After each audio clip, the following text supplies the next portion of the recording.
Sorry about that. Yo, what's up? Yo, what's up, Derek? Just saw your new post on Discord. Haven't looked it through though. Just saw it quickly before I posted my going live image. We'll check it out after the stream. But the little I saw, it looked amazing. Okay, so where are we at here? Oh, yeah. We were implementing quote unquote util filters. Yeah,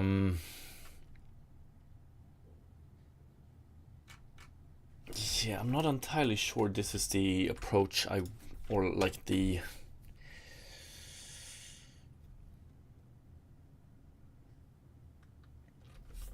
I don't know if this is the approach I prefer or not just yet. Okay, we have something going on here as well. Like I'm wondering, let's see here.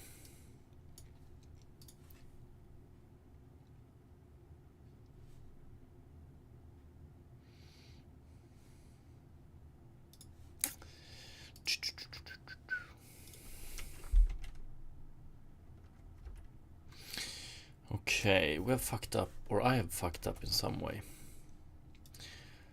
Let's try and figure out what.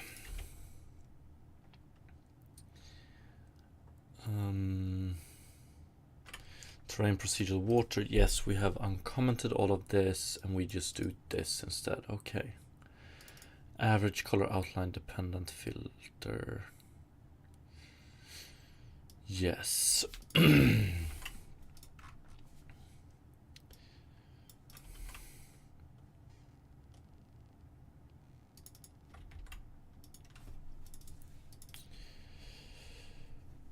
Are we not sending in the correct text here? Is that the problem? I don't know.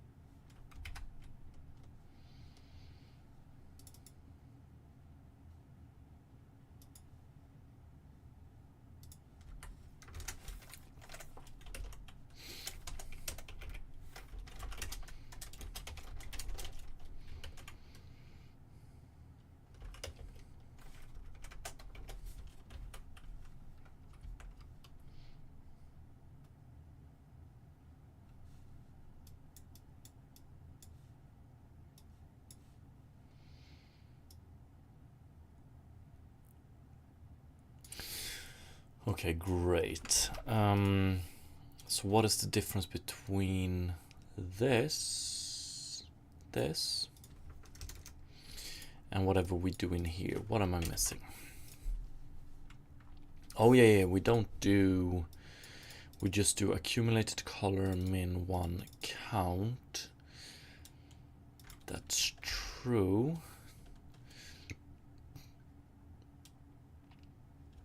Although I wonder.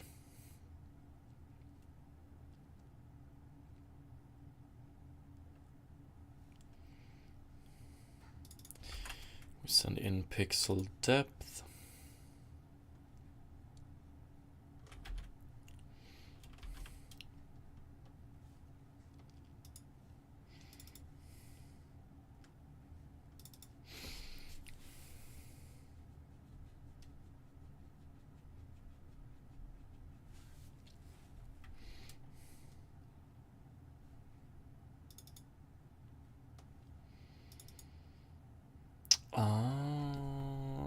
Nah, this one should be okay.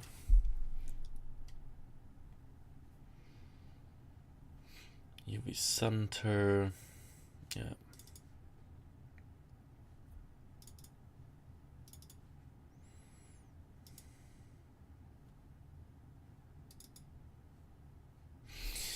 Okay, color here being way too bright when we have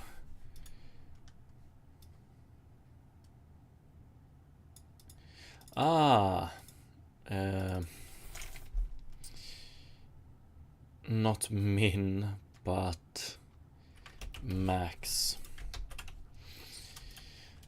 So we never want to divide with 0. It's 1 or the number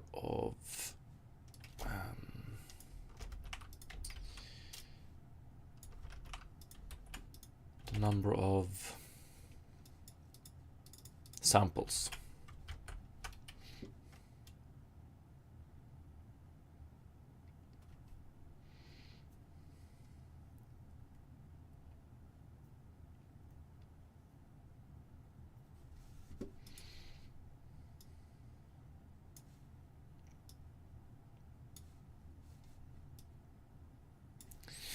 Okay, we got this going.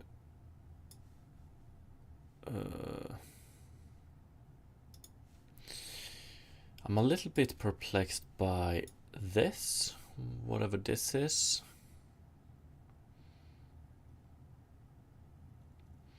I think it has to do with... I'm pretty sure it has to do with this one, that sometimes we just want to return the middle color. So yeah, we're gonna try and do that instead. But everything else works. Or does it? No, we're getting... we're getting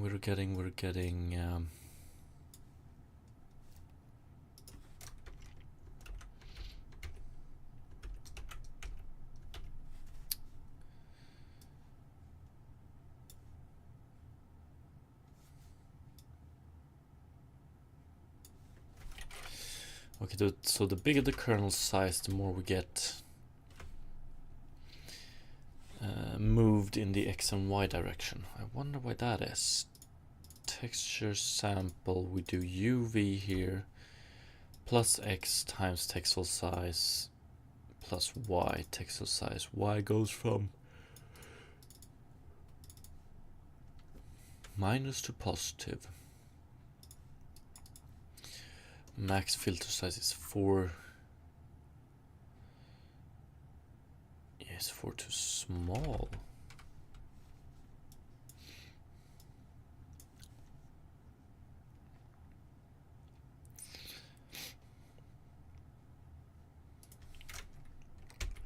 And then we have 3, 2. Okay. Is that actually it?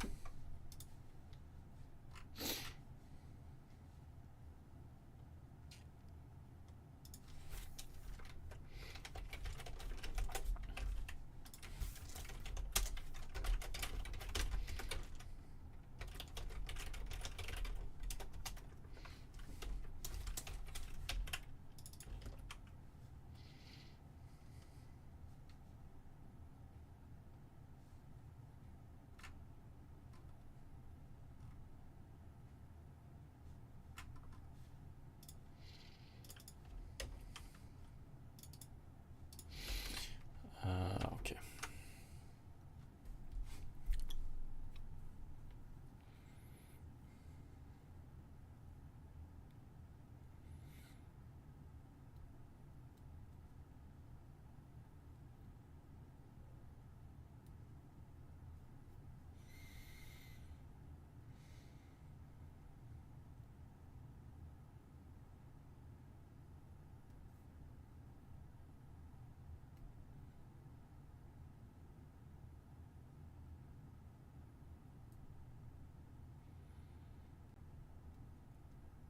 How the fuck can unroll take this much time?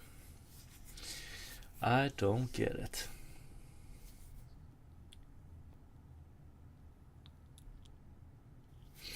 What do we have? 6 times 6 times 6 times 6, yeah, maybe.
But doing an unroll of 4, that's basically nothing. So that would be kernel size 2, which sucks.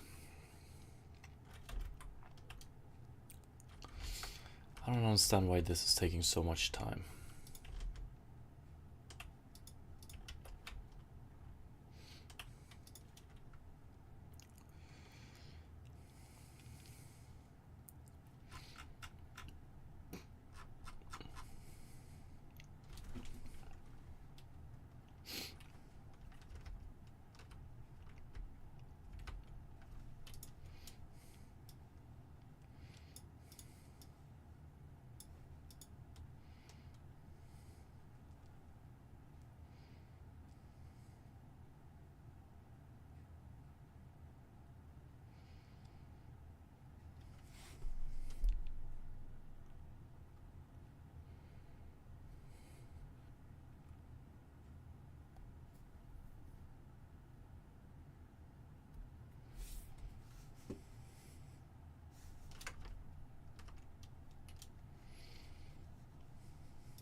One, two.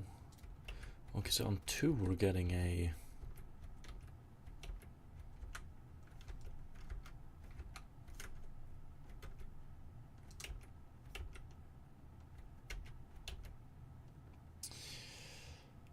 Yeah, so going from -2 to 2, then we have an unrolled value of... that's bigger than 5. Why the fuck does it take so much time to unroll?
Mm-hmm.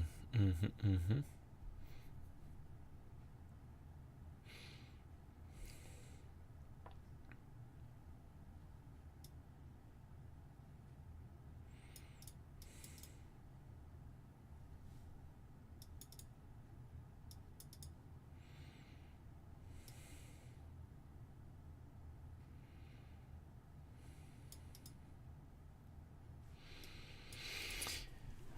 Yeah, I'm leaning towards this one right now.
Hmm.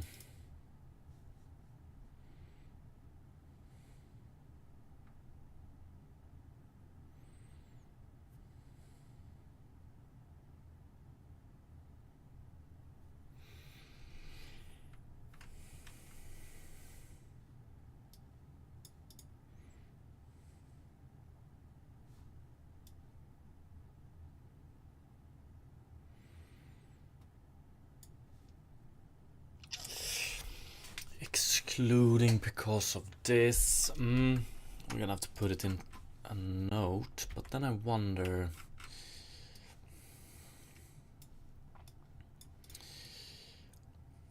Oh, we already have exclude renderers D3, D11, 9X. D3, D11, 9X, but then we have to do this one as well.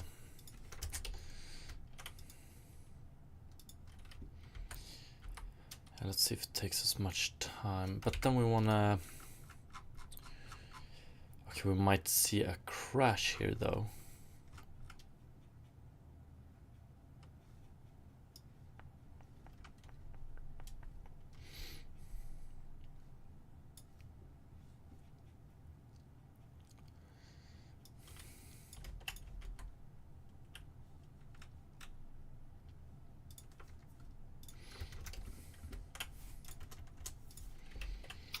That's probably where we want it.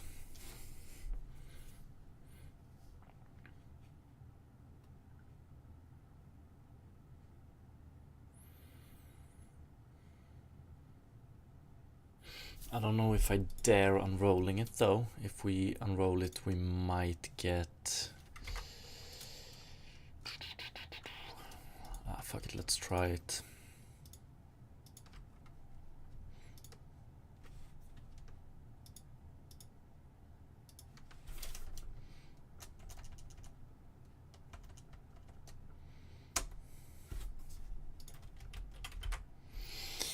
Yeah, let's see.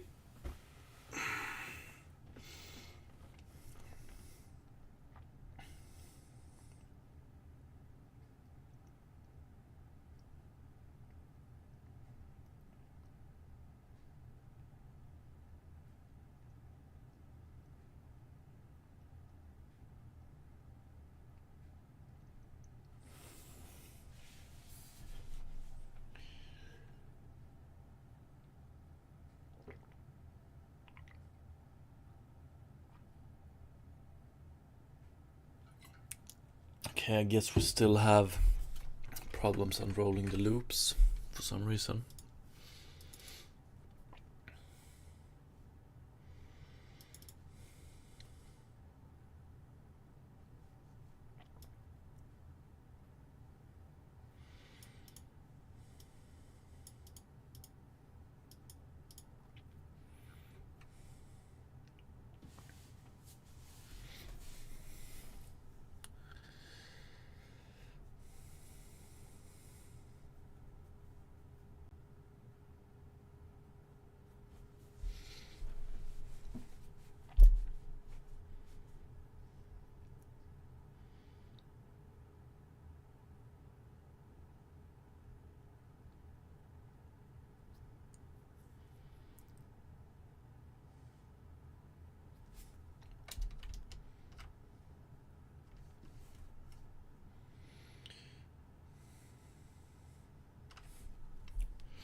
Okay, so this doesn't work.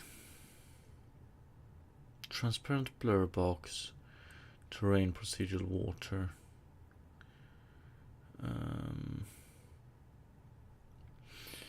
Util filters, yes. Oof.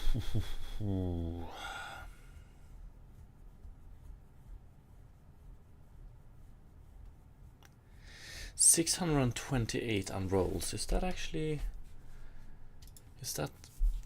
that much? 6 times 6 times 6 times 6. Yeah.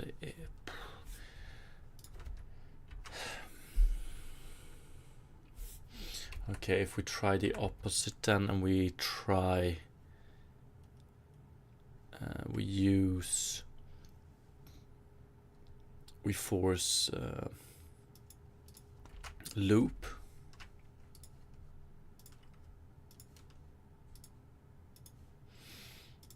Let's see what that yields.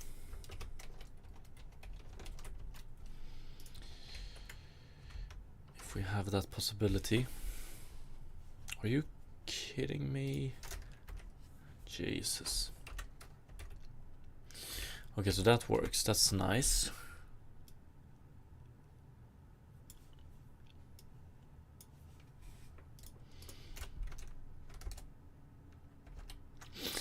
And if we go with 0 here, we get these errors here. And I think that's because...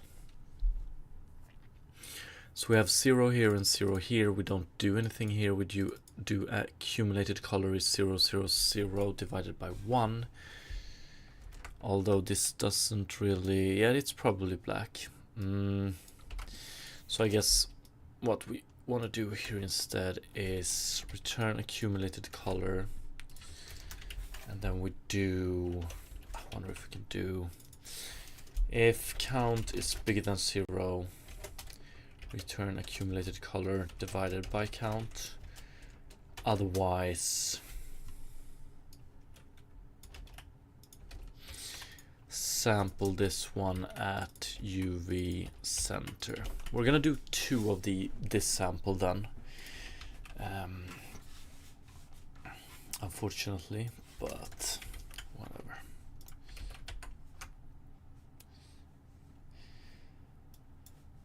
So now we don't have these black, this black edge at the lake, and we can blur this pretty good. Nice. What kind? Yo, what's up, UDev? Isn't it accumulated? I have no idea. Accumulated. Thank you. Appreciate it.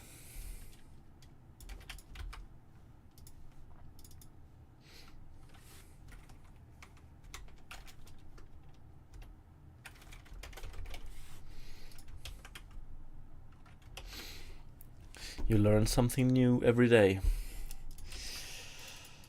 Accumulated color. Okay, great. I'm just gonna read up real quick on this loop here. I do like, I understand what it does, but I want more information about it, because it feels extremely weird that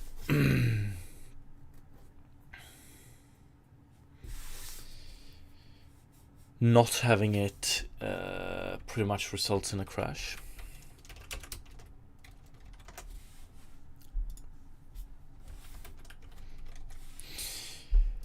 Run the code that uses flow control to execute each iteration of the loop. Okay, so I guess we're losing performance by doing this.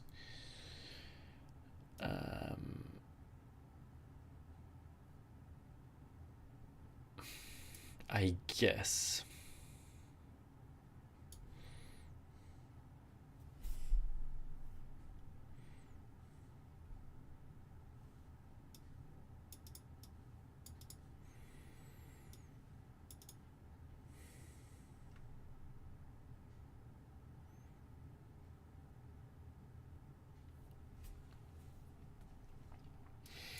Yeah, we're gonna go with this one for now, but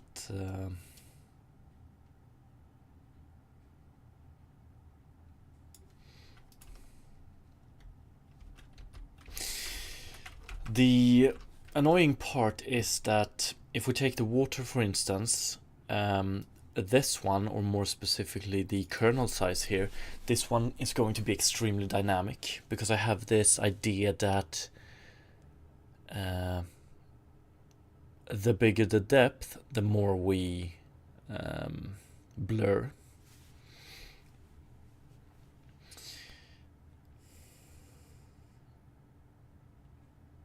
Let's keep it like this for now. But then again, is this how I want to do this? Average color outline dependent filter.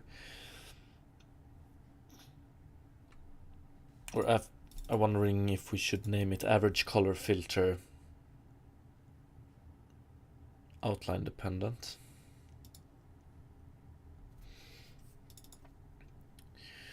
Or outline dependent average color filter, I don't know.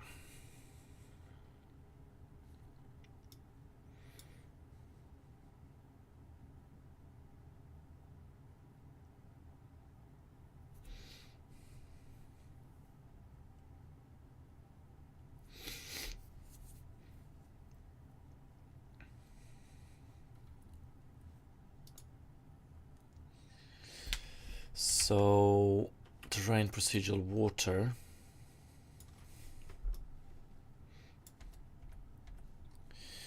Is this how I want it to look instead?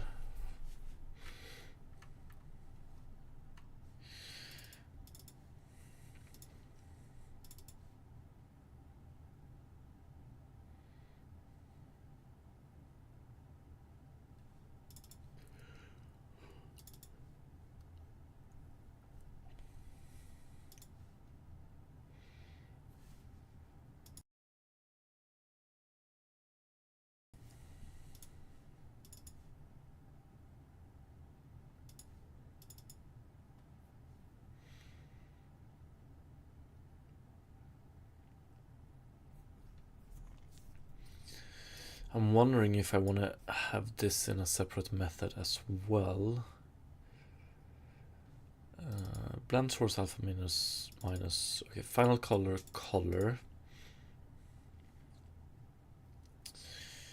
And then if we have an outline here and smallest depth filter, get smallest depth filter, let's see here. Get smallest depth.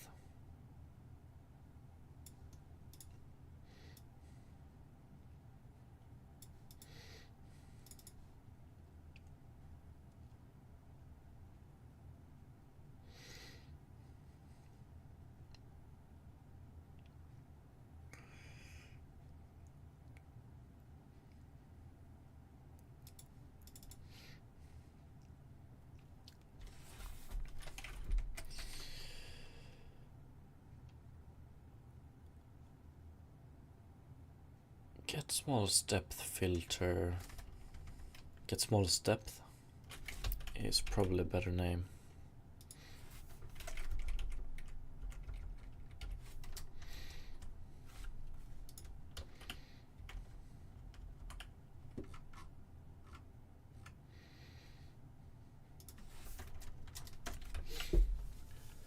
Yo, what's up, like Marshmallow? Hello, I hope your game becomes very successful one day. It looks like a game I would play to relax when I get home. Unfortunately, I have to go back to coding class. Good luck with the rest of it. Thank you, appreciate it, and good luck with coding class.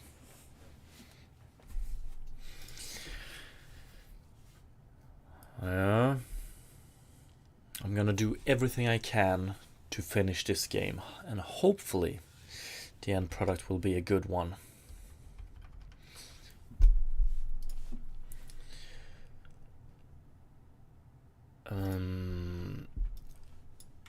Okay, we want to fix this one as well. Terrain procedural water. Like, I wonder if...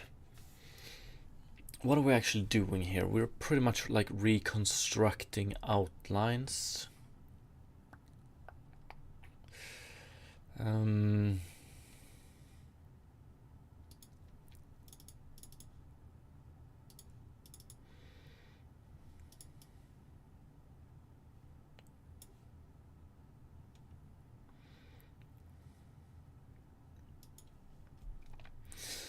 Fuck it, we might as well keep this one around, I think.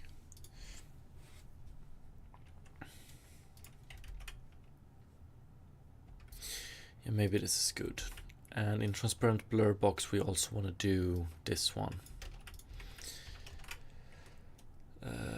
Color accumulated. Yeah, here we have it. But we're just going to replace this one with this one. And what do we have? UV center, texel size, kernel size.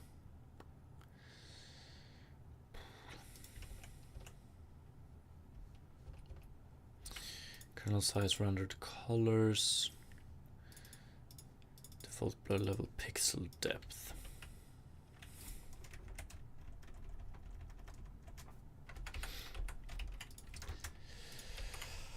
Okay, oops, sorry about that. Okay, that's pretty nice.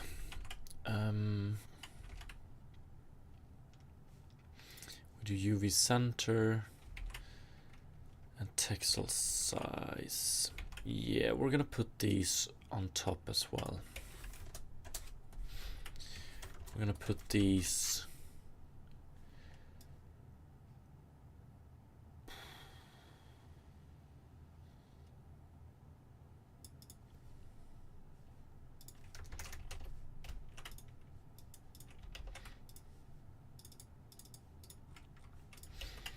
So our averaging color is just, okay, we get rendered color, we calculate pixel depth. Pixel depth, I wonder, let's keep this one up here as well. View distance.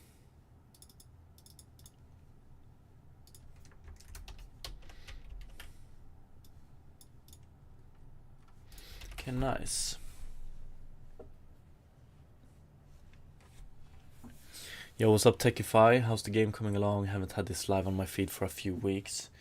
Appreciate you dropping by, asking the question.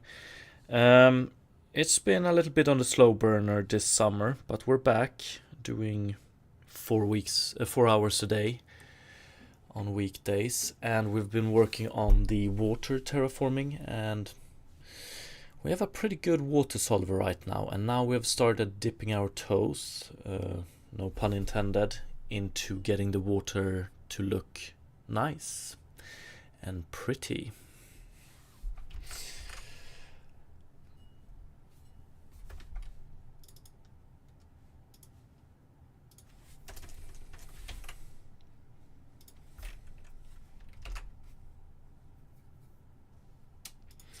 Blend source alpha 1 minus source alpha, what?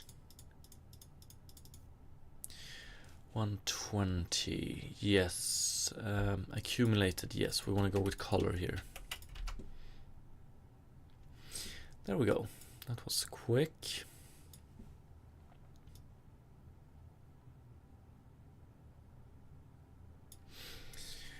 Okay, very nice.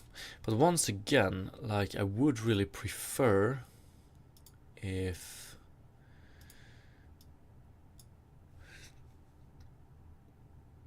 we could be working with MSAA as well, I think.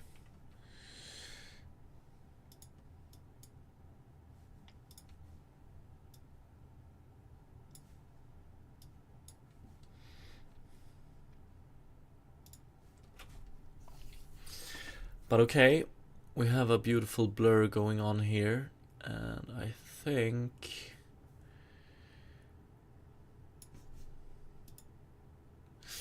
extremely costly though. We're gonna get to that eventually. 5, 4, 3, 2, 1, 0, 1, and maybe just 1, just a tiny bit. 2, but actually, like, is that actually how you? Yeah, I think I want to go with blur. Like, the deeper the water, the more blur we add, and also the less see-through, right? And 1 second, I'm gonna do 57. I'm wondering if mesh grid color, distance grid color, I think we're just gonna do, what do we have here?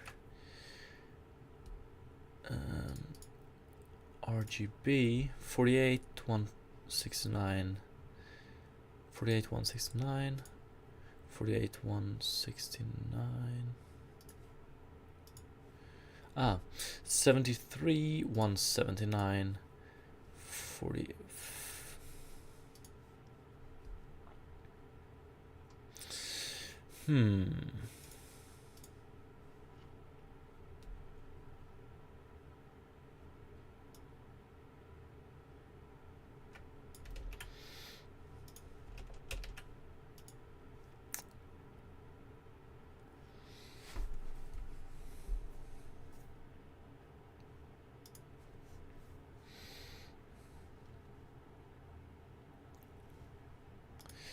I'm wondering if we should just do 63, 169, 245.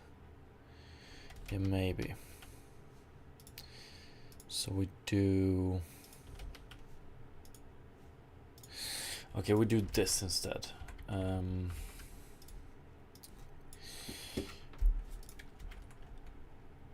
Terrain procedural water. Jump up to terrain base color and mesh grid color and distance grid color. I'm just gonna take these two and do this, and we're just gonna base it on this one.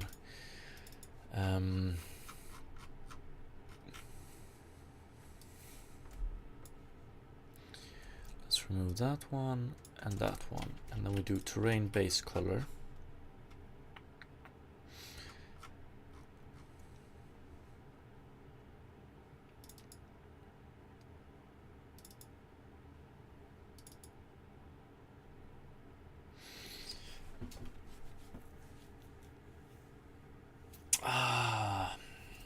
Let's see. Do you have any references for the visual style of water you plan to go for? Not at the moment, no. My approach right now, or I have some vague images in my head, but no actual side-by-side comparisons. But what I'm thinking right now is slowly but surely we're going to implement a lot of the classical water visuals. So we're probably going to add mesh distortion or displacement to make some waves. So we're going to add support for that. We're going to add support for blurring, which we have, for light distortion.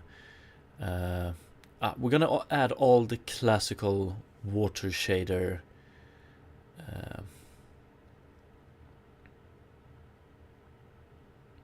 we're going to add all the classical water shader related functionality, and then when we have those in place, we have a very general water shader in place, then we can try and make it more stylized for our game.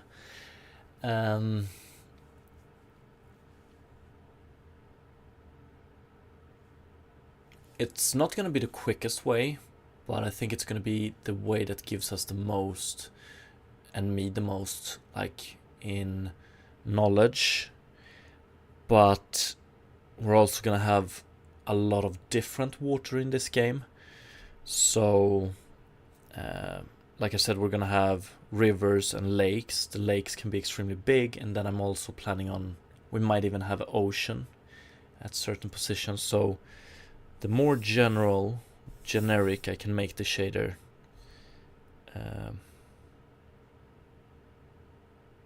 and only stylize it with properties, the better, if that makes sense.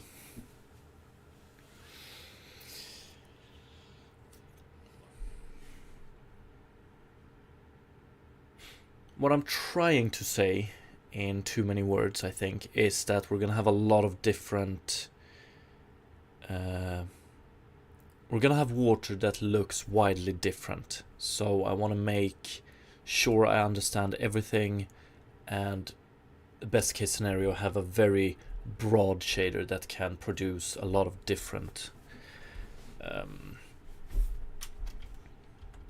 water visuals. But let's see here.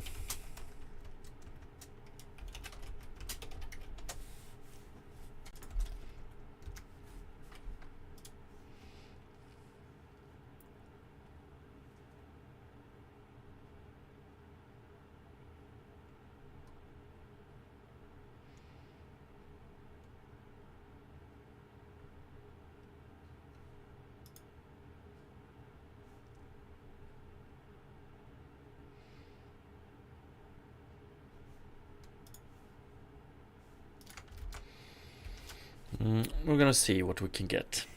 Maybe after today's stream I'm gonna search for some visual references and I can present them tomorrow, like the different types of water I would like to support in my game and how I want it to look. Okay, what do we have? A distant, yeah, of course. So let's see. Base color. I want to do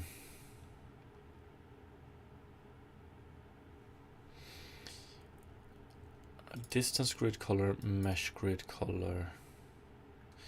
What the fuck? Why are we doing mesh grid offset? Okay, we're doing this twice. It's okay. I basically want to replace this one with, let's see, mesh grid distance color. We're gonna do float 4, 0.9 times terrain base color RGB terrain base color dot A.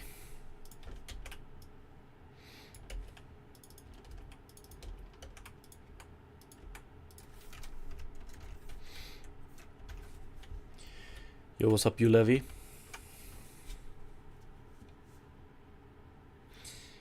Wow, not the prettiest. Definitely not the prettiest.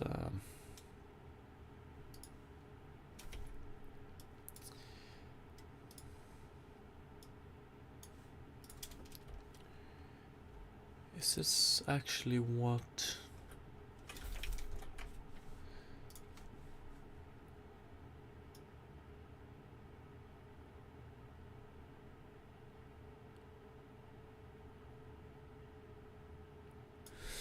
Are we affecting the alpha here? Yo, what's up, Mr. Croy? I like that blur effect underwater. Thank you. So do I, and it's just the beginning. We're gonna see what we can make of it.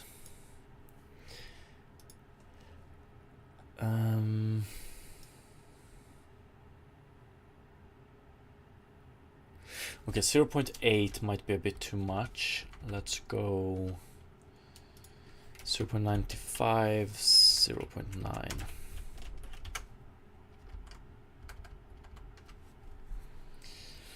Yeah, why not?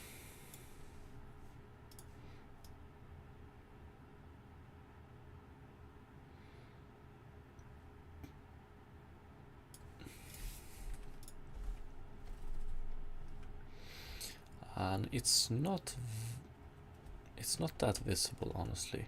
Do we want to go with a lighter color?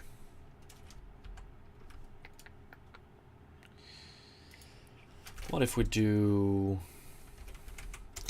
1.1, 1.2, and then just hope that we clamp the color? Maybe that's better.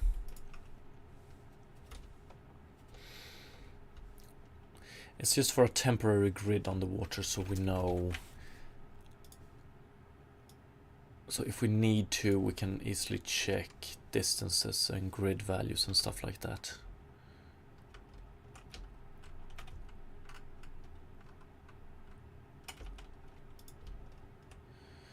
One sec though. Why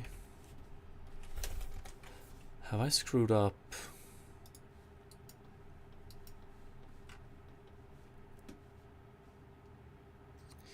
Have I screwed up our terrain marker material?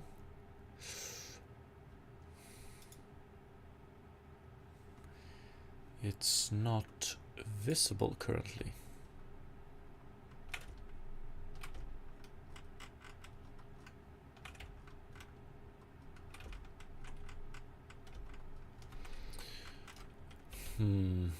What happens if we do?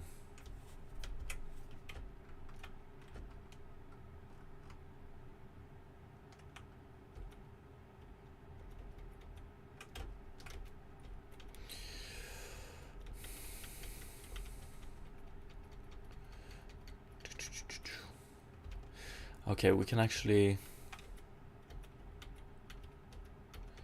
terraform.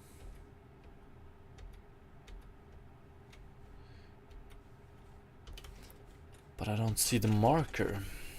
What do we have? Terrain marker.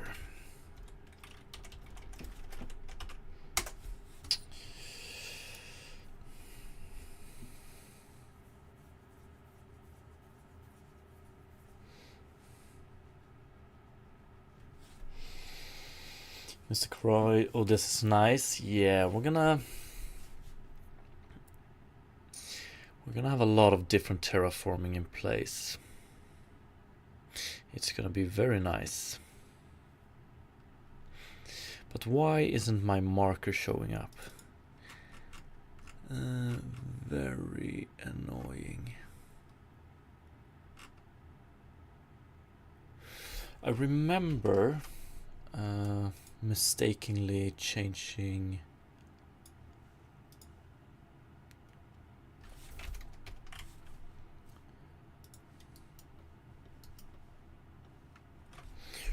what the fuck.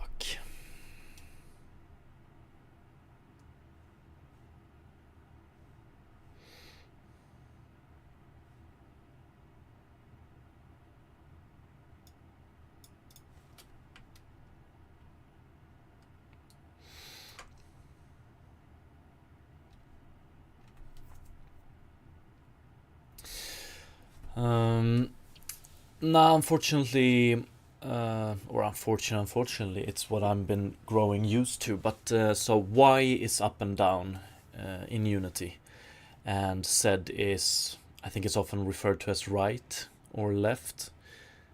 No. Actually, it's front or back, I guess.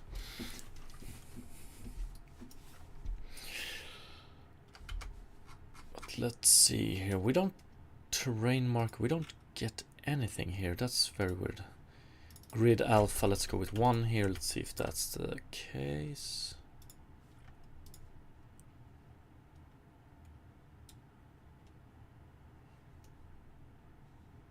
What?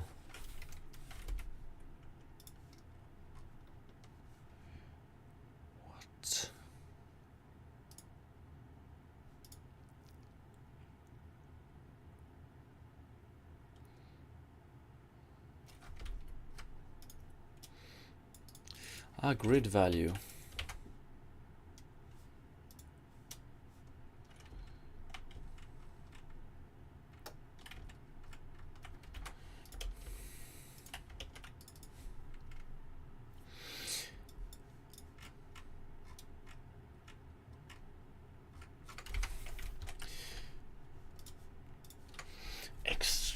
Wow, I have no idea. I have no idea why this one has decided to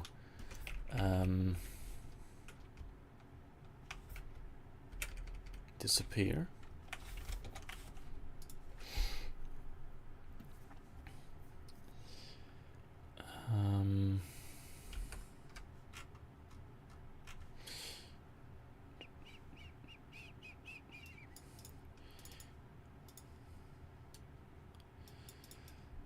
Said right. Source alpha 1 minus source alpha.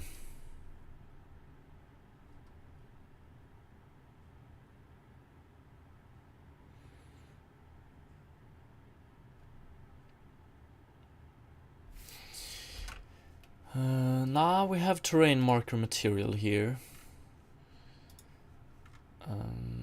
This is a little bit of a special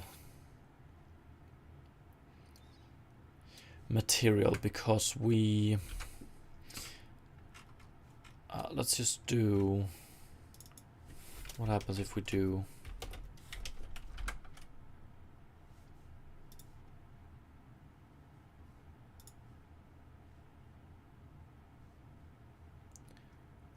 what the fuck?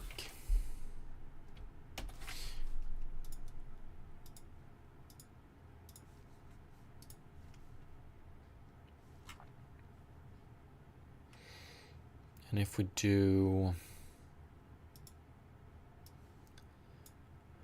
there we have it. Okay, so it's 100% the material that is the problem. Oops.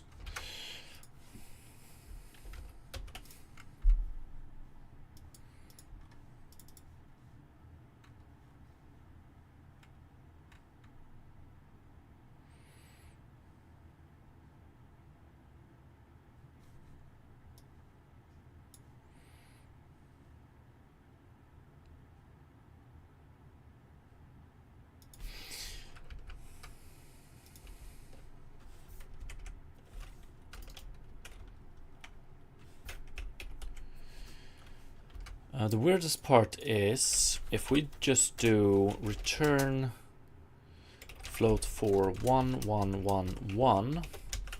Thank you, Mr. Karoy. Sorry about the pronunciation, but appreciate the follow. If we make this shader just return white, we're still not seeing anything.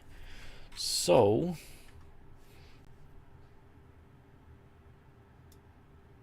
are we fucking up?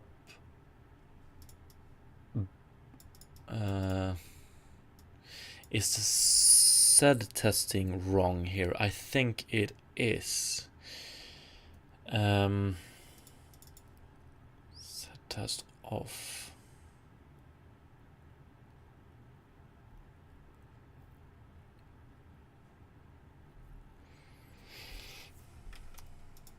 Nah, we should render this one at every time, right?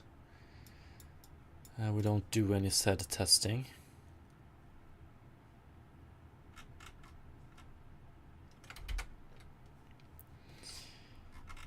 Could it be?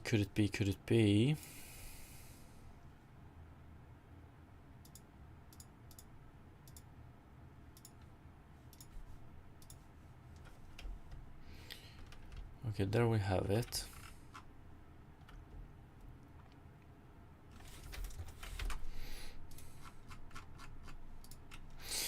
I think this is very interesting why we're seeing, yeah, there we go. Now it's visible. Okay, this is very interesting. Let's see. Outlines data doesn't remove it. Outlines does remove it. Okay, so when we add outlines to this, when we do the outline,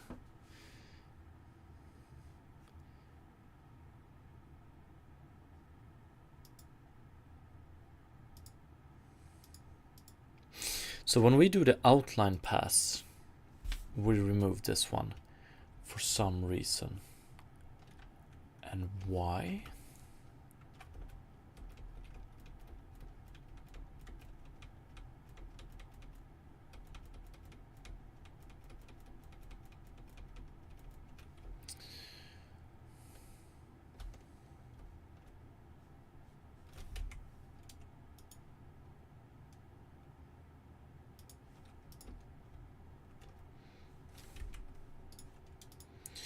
Interesting. I need to check this out. Maybe when enabling outlines is load a different material. Now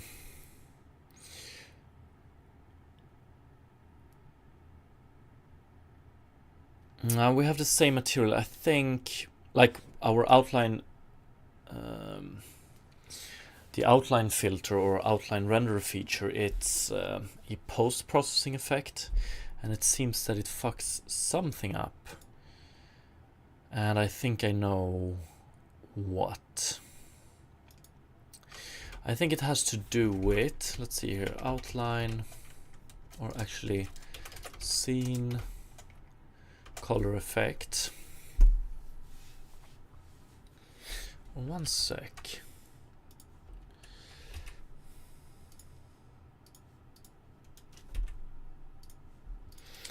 Yeah, I think it has to do with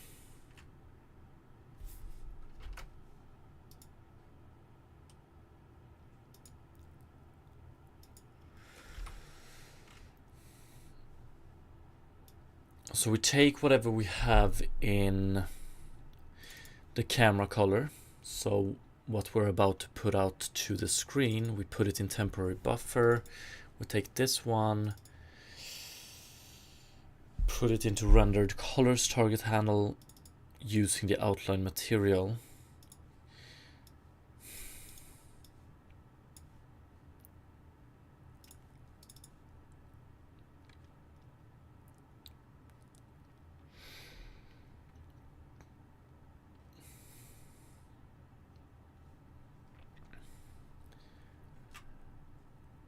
Rendered colors target handle.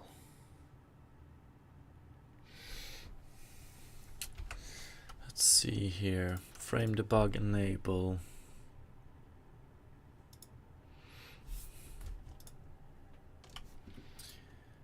Yeah, I don't think if we pause, enable it again. Yeah, we don't see. Ah, I get it. I know. Fuck.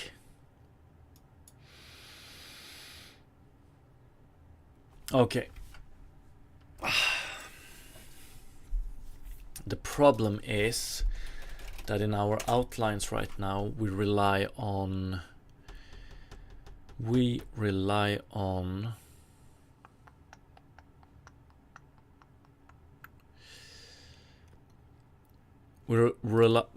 on camera opaque texture here, and that's the Unity texture. So pretty much after we have rendered every opaque object in the scene, we copy that output into a separate texture called camera opaque texture, and then we can use this one to make some cool effects and stuff like that.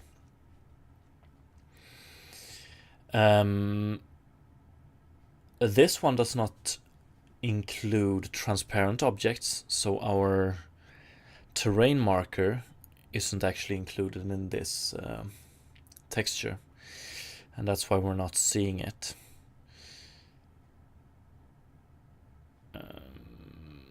I always was a little bit skeptical to using camera opaque texture here.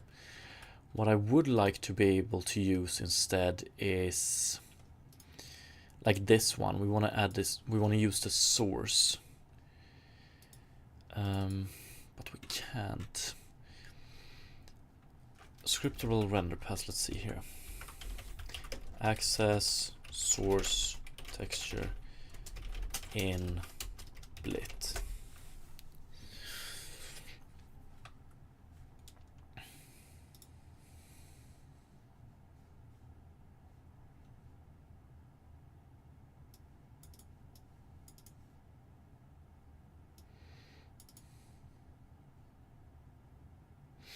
Mr. Croy, and how to fix it? We can fix it I see two different approaches to fixing this problem now. One being that we don't rely on camera opaque texture. Instead, we would, when we do a blit, so we basically take the content we have in this texture, put it in this texture, but we apply this shader first. Basically, if you do graphics.blit, the blit command binds the source texture to main text in the shader. I don't think this one does it, and that's why we go with camera opaque texture instead of main text. So if we could do the main text or source text here instead of camera opaque texture, that would solve the issue and would be one approach. The other approach I'm thinking about doing is to change the we're gonna change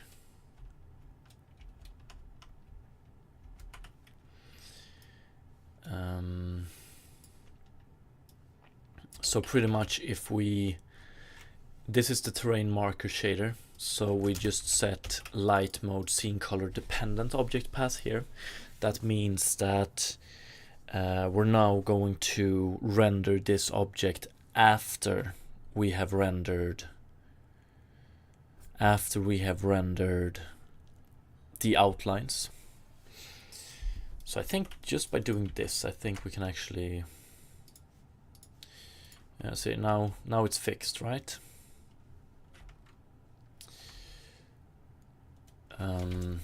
And it's actually fixed in such a way that it goes above the outlines, which is quite nice. So this is the easy way to fix it. I'm not like, yeah, we probably want this one to be rendered after the outlines, but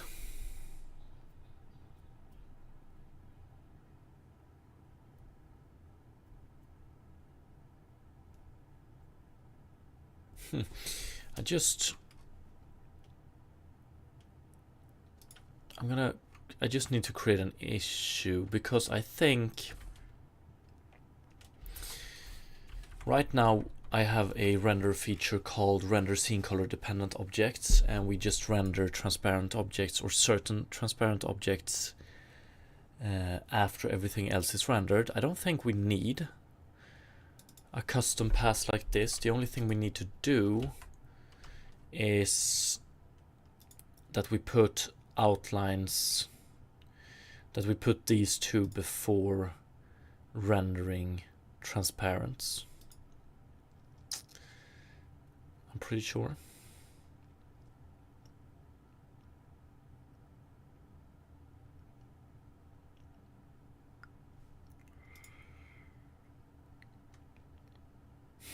That would be very nice. I'm just gonna create an issue real quick here, so I don't forget this one. Or actually, let's wait with creating an issue. I'm just gonna put it in a notepad, because I have one other thing as well.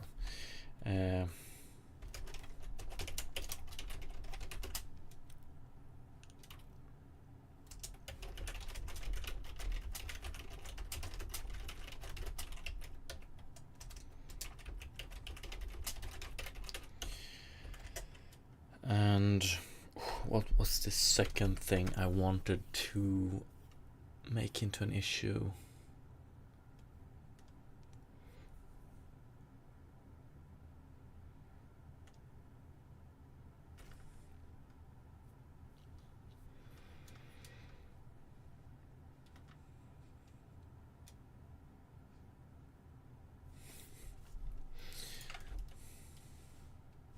Maybe I will remember it soon enough.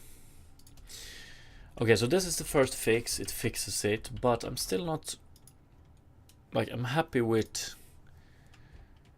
that it fixes the issue, but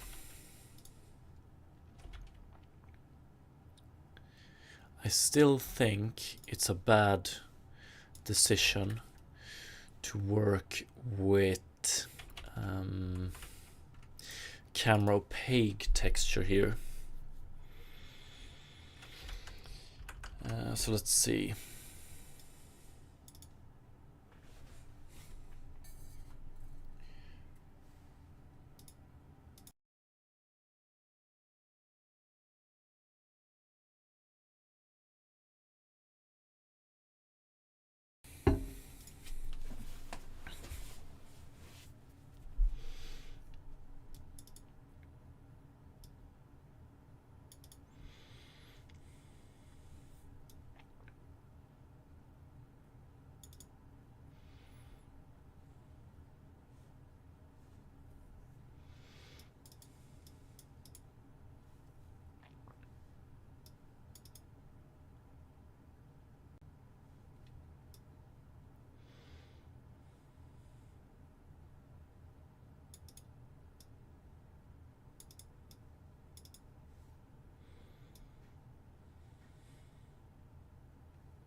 Graphics blit map source on main text, yeah, like I said, but I wonder about renderer.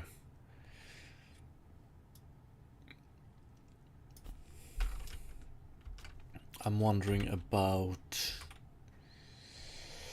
scriptable render feature or scriptable render pass. I don't think it does. I've tried to look this up 2 times already.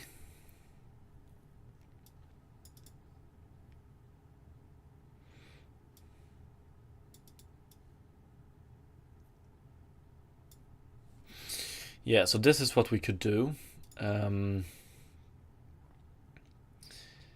maybe not.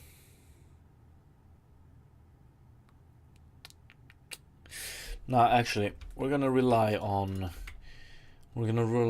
the fix this fix. We're gonna, by setting the tag light mode to be equal to scene color dependent objects pass, we're basically telling the object, or like we're gonna wait to render this object until we get to the render scene color dependent objects render feature. So we pretty much just put it further back in the queue and it works. That's nice.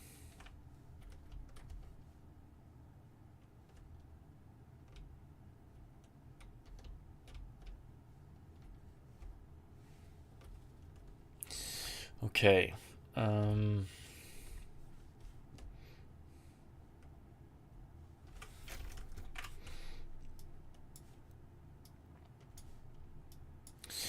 Let's see if we can continue with this one. I want to check.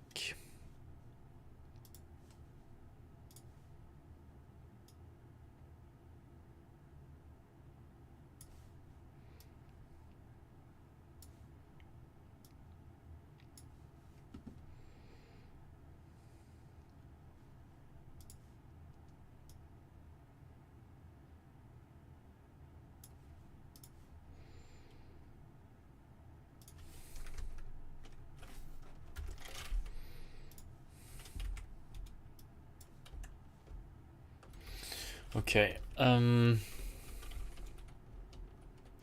think we're gonna begin with adding, I want to calculate something we're gonna use a lot is depth from surface,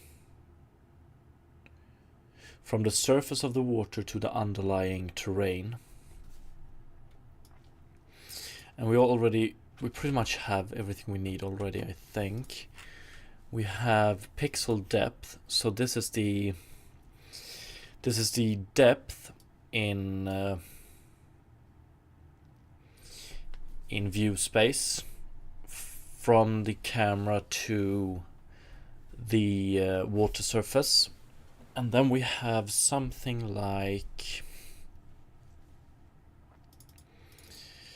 get smallest depth.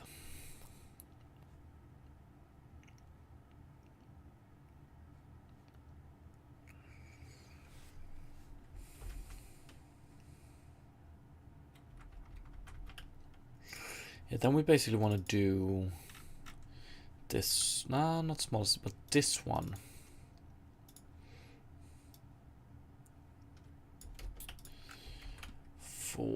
So we have pixel depth, and then we have background depth, maybe. And I want to render, we're going to return, so the idea is that pixel depth is always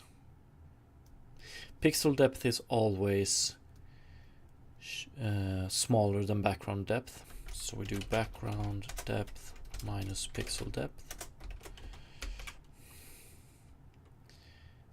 I think we're just gonna get pure black, right, or something like that. Let's see. Sample scene depth. What the fuck?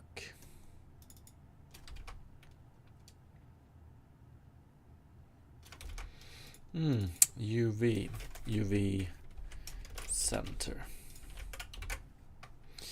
We might want to, okay, this is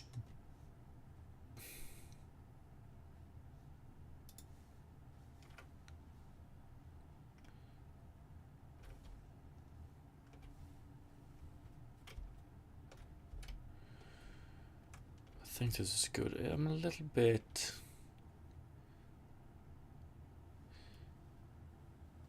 yeah, it's good.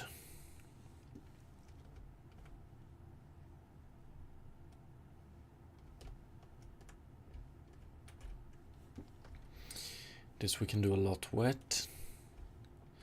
Although I wonder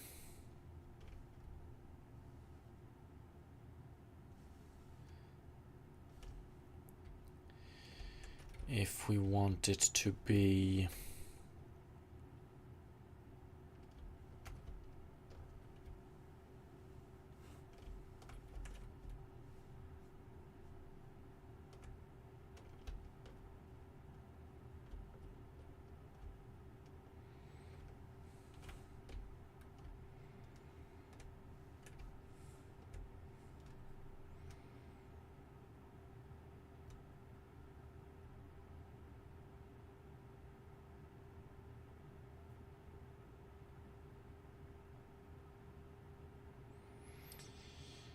Intrex, what the fuck?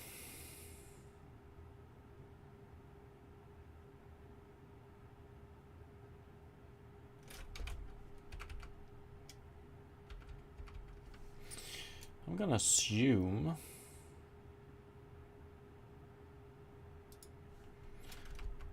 that was a bot message. Okay, let's see.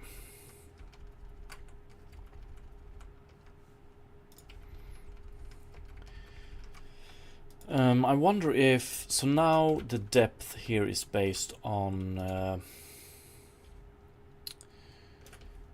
view space. That's why if we do this, it becomes way deeper. Maybe that's how I want it to be though.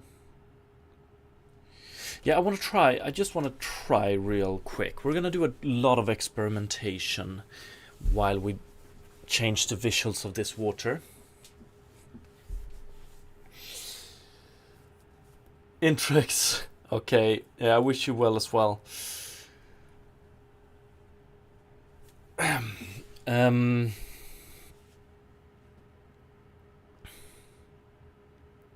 I just want to try and experiment a little bit with making the blur effect depend on the depth of the water. So basically we have water blur here. We're gonna do this. Let's see. Okay, now starts the fun part, I would say. We're gonna do a lot of experimentation, just tinkering with the visuals. And first out is basing the blur amount on water depth. So something very far down in the water will be more blurred. I don't know if that's something I want to keep later on, but we'll see. Mr. Croy, the depth looks like it's working already for a bit. Yeah, I'm pretty sure this is correct, but what we do right now is we base it on, it's in view or not view space, but it is related to the angle at which we look at things. But this is, I think this is what we want. So we want to use the distortion height. Yeah, so the brighter this one is, the brighter it is, the more blurring we're gonna do. And this is just the first step. We're gonna distort it later on as well. I just wanna do them all one at a time here now.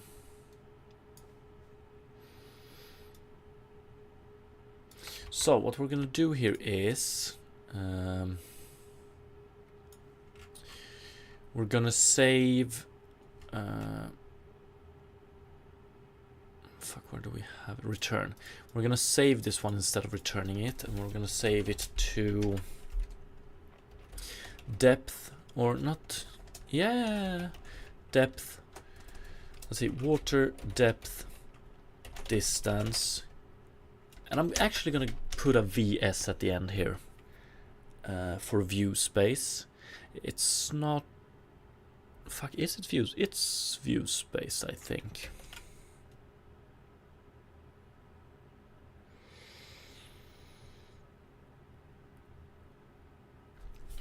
But maybe we should just do water depth in view space is equal to background depth minus pixel depth.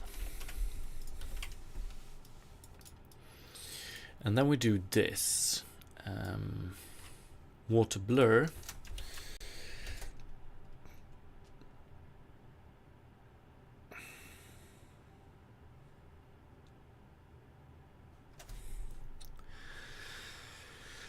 So I think at this point we're gonna need two variables, or we can pack them into one, float 4, but we need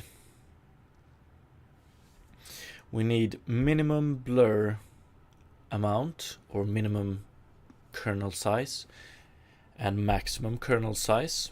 So a min-max kernel size, and we need a min-max water depth. And then we're gonna do a inverse lerp lerp. So it's gonna look something like, let's do it as 2 right now. So we do water blur, we do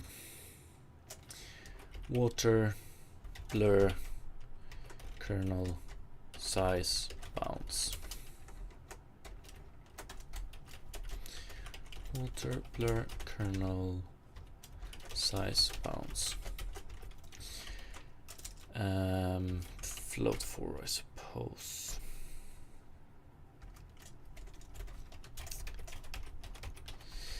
What I wonder is if we can do something like this. Let's see here. Unity shader property show float 4 as, or vector 4 as vector 2. And yeah, we don't want a float 4 here, we want a vector.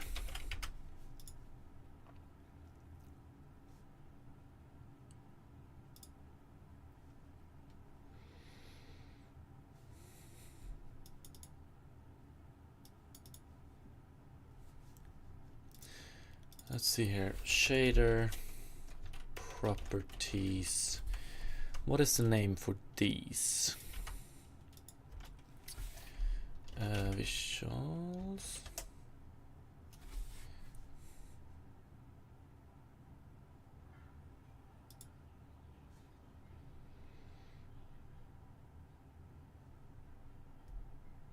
Here we have gamma, HDR, hiding in spectrum, main, texture, main, color.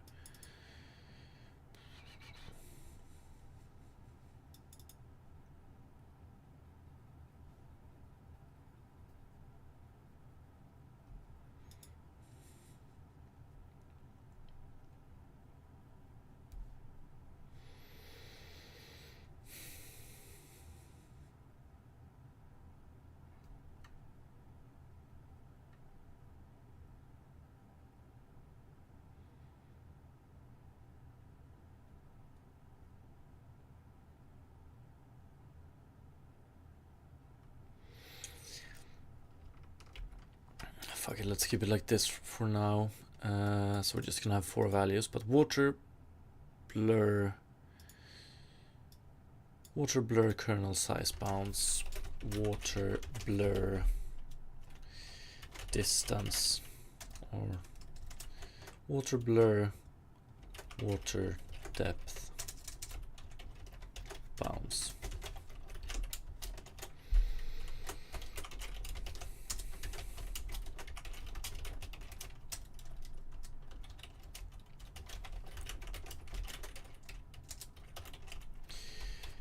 We're gonna give him some default values as well. So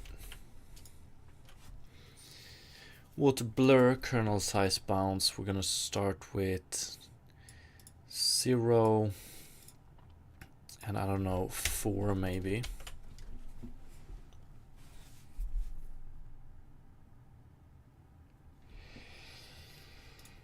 And water blur water depth bounce, we're gonna start with 0. So this is gonna mean when we have 0 distance between the water depth and, or so when we have a 0 water depth, then we have no blur. And if we have, I don't know, let's just go, we're gonna change this one a lot, but let's go with 10 for now.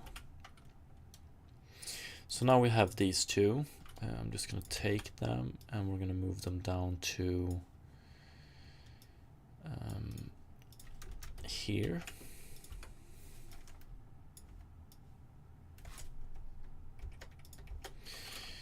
And we're going to change this one to float 4. Float 4. Okay, so what I want to do then is when we have calculated water depth VS here, default blur level kernel size, we're going to calculate it down here. I think we're going to put it here. So I want to do int, or actually we do float kernel blur kernel size is equal to lerp between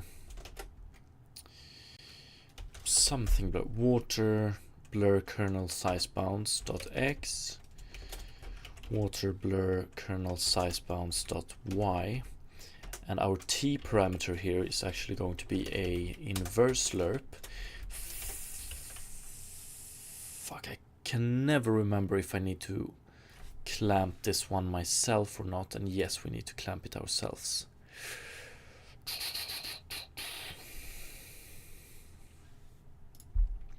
So we're gonna do saturate here as well.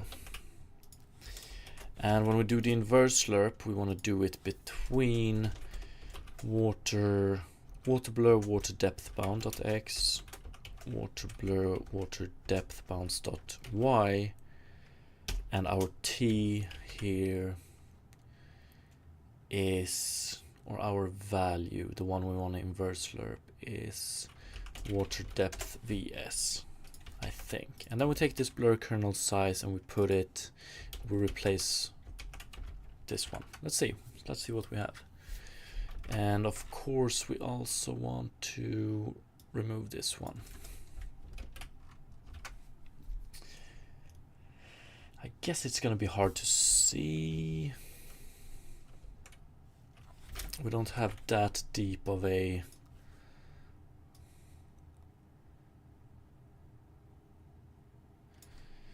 so if we do one, oh, I think it works.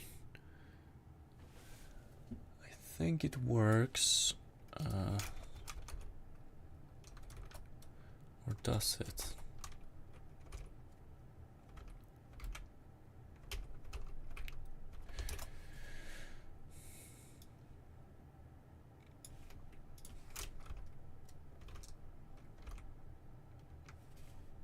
So it's blurred more here than it is here, right? We can try it better if we do this. One sec though.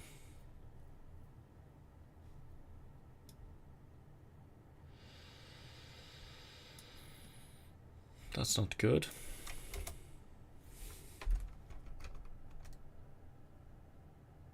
Or actually it is. I get it. Okay, it's not as simple as this. Because if we take the depth here, at this point, it's never simple indeed. That is true. Yeah, so let's go with 10 here. This point and this point has different depths. So this is the same problem we have been fixing the last 2 days. But now we just reintroduce it in a new problem again. And it has to do with the depth values of the outlines. So we actually need to do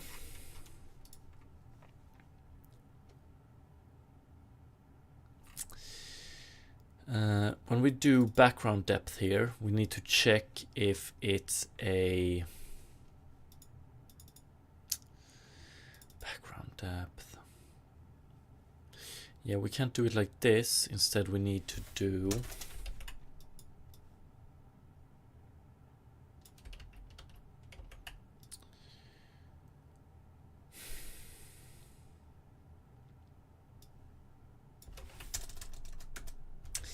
I want to have it here. So we need to do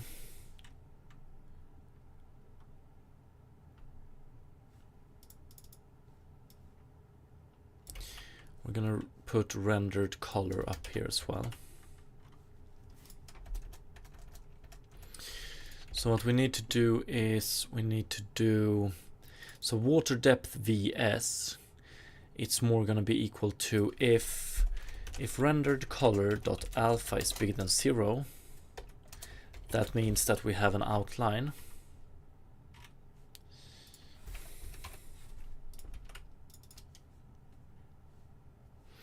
I think we can reuse this one later on as well.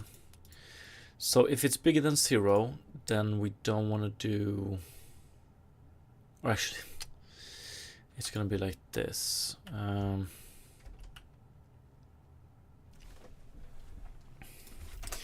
We do background depth is equal to, if this is true, then we do get smallest depth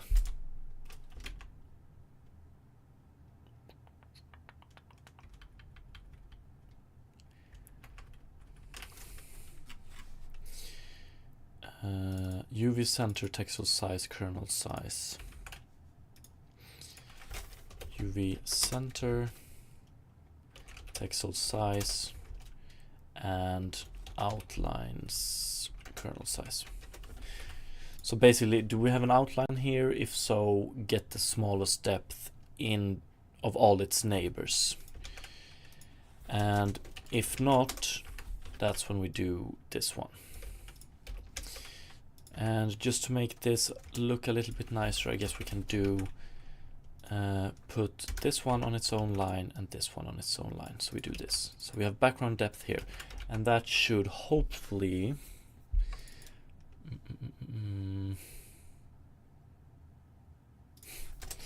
we want one of those.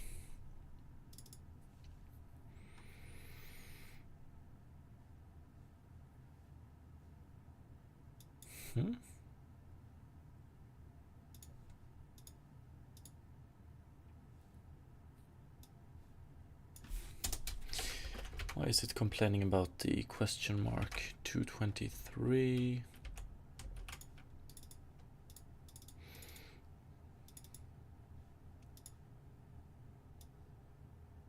Aha, there we go. So here we just want to do this. Okay.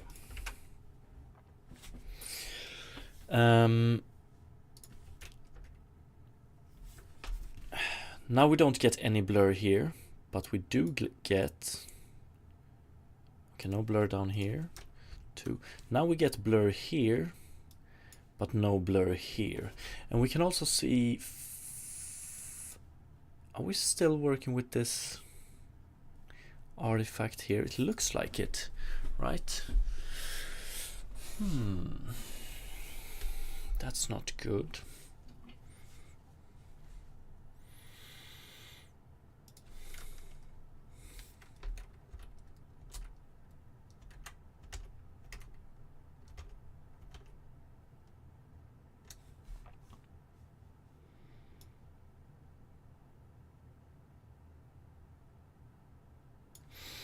Yeah, we can also see here that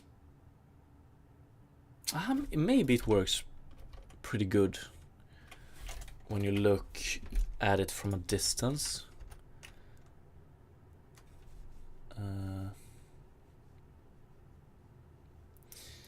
It doesn't look too bad. If you look up close, you can actually see the transitions between one depth level and another. But overall it looks pretty good. What I wonder though is, why are we getting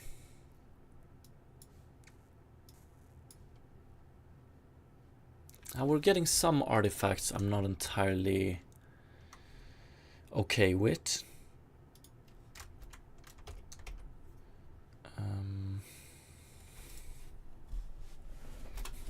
But nobody can see it that close. That is true.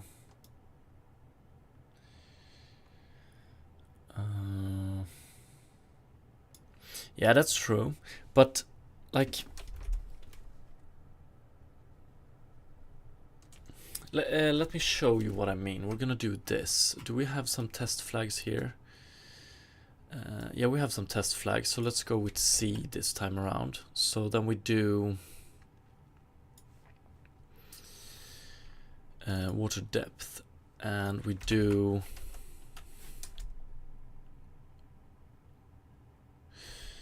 and here we do blur kernel size is equal to lerp between blur kernel size and something kernel size, and here I want to use test flag C. Okay, so this is blur produced by using the depth for blur amount, while this is blur produced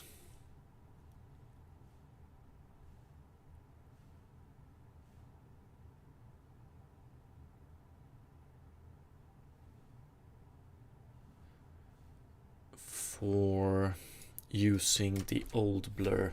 Like, look at this blur. I think it's, this blur looks way better than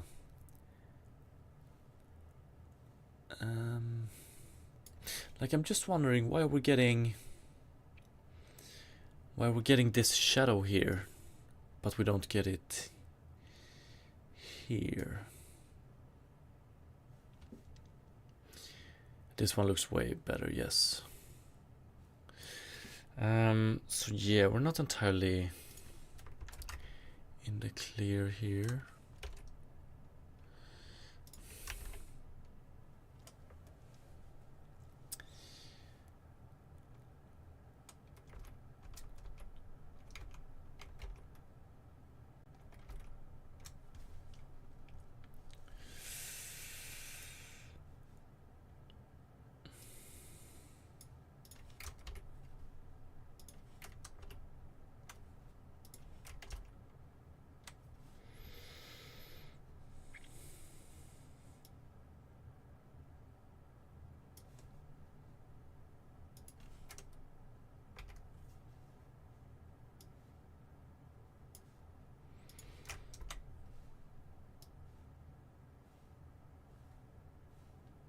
Hmm.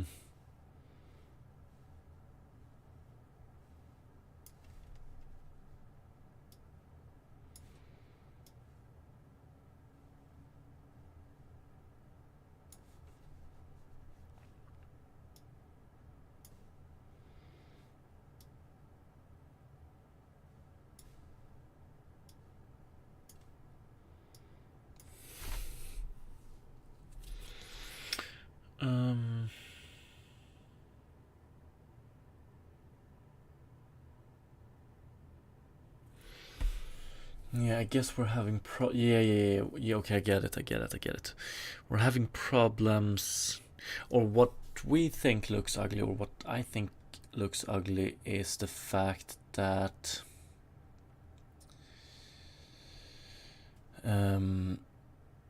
we're doing a different blurring here as opposed to here.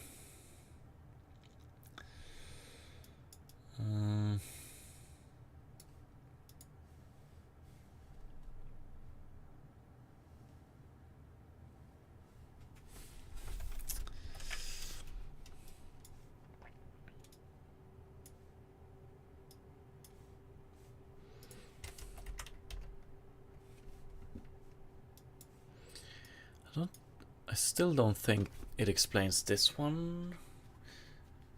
One sec.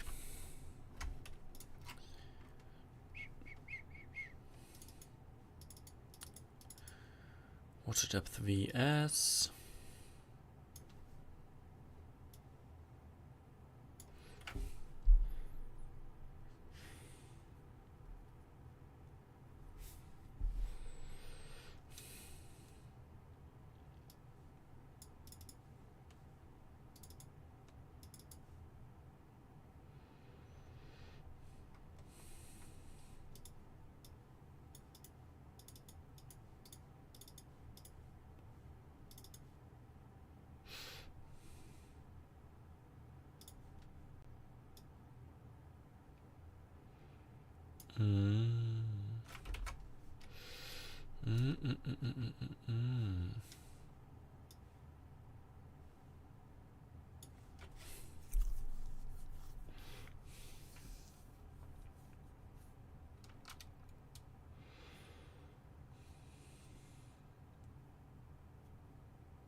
And what I like by this one, so this one when test flag is 1, is gradient fade to no blur.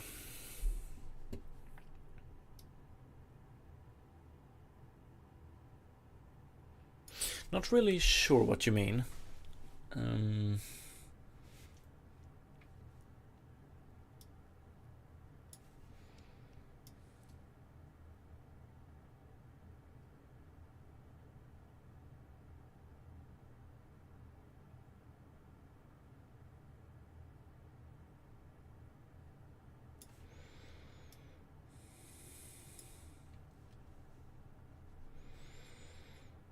I wonder if there's no, like, does it exist a solution where I can clean this up?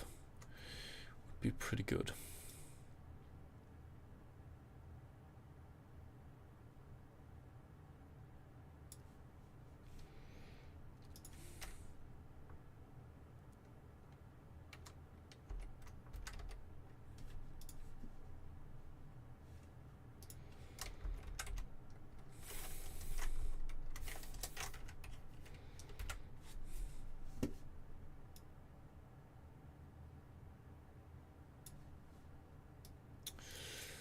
I would need a test scene to properly... if we want to experiment more with this one, we might want to add some more tests to this one. Or like we might want to implement... So right now we are in scene Terraform development scene. Maybe we should create a scene where we have a few different water setups. I will see. It looks like it fades from blur to no blur, but that could be just because of the lines. Yeah, I think so. If we have test flag C at 1, that just means that we blur everything the same amount. Test flag at 0 means that we're blurring objects dependent on their depth from the surface, the water surface. Pretty much. I want to continue with this one, but I need to run AFK real quick, so be right back a couple of minutes.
Okay, back. Sorry about that. Let's see. Let's do this. Zoom out here. Let's add.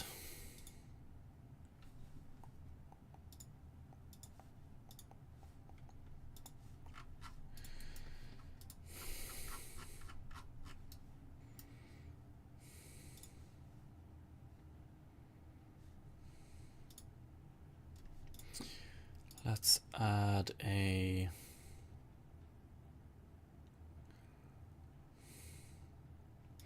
cube.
Let's just do a little bit like that. We'll take a look at this one over here. What do we have? Does it fade more and more?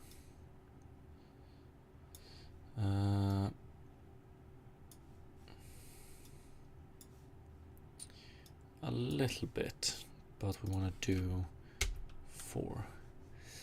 So we can see outlines, yeah, we're pretty far from it, but then we can see that it blurs more, and we go down to 6. Fuck it, let's go with 10.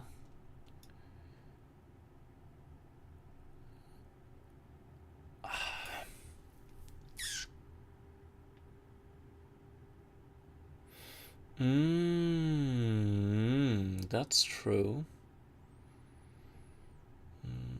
Fuck, we need to... Yeah, I think those artifacts are related to...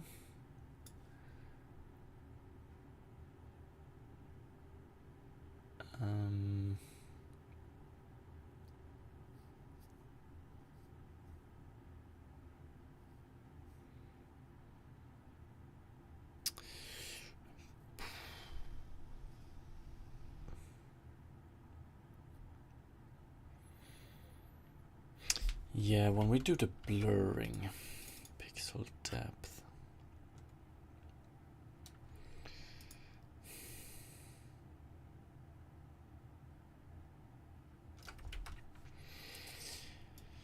I think the reason for these are that we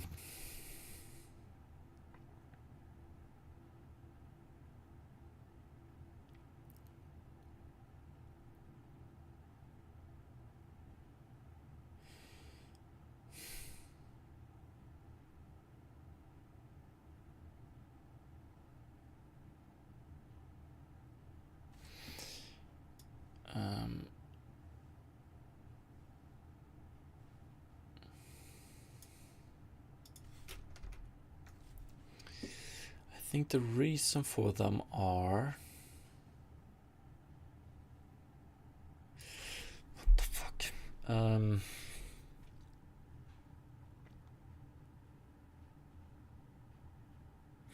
I thought we had fixed them, because I thought the reason for them was that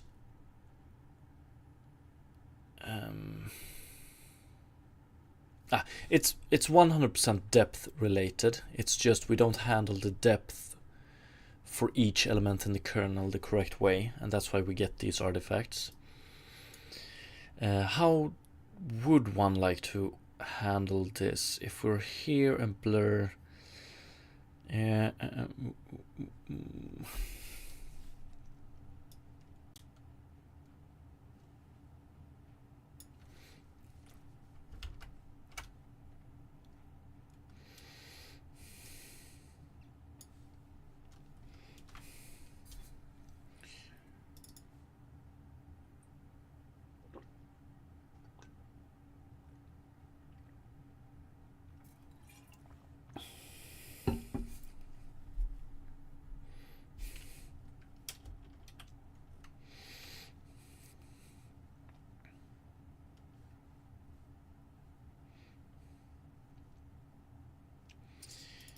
pixel depth. I'm wondering about this one.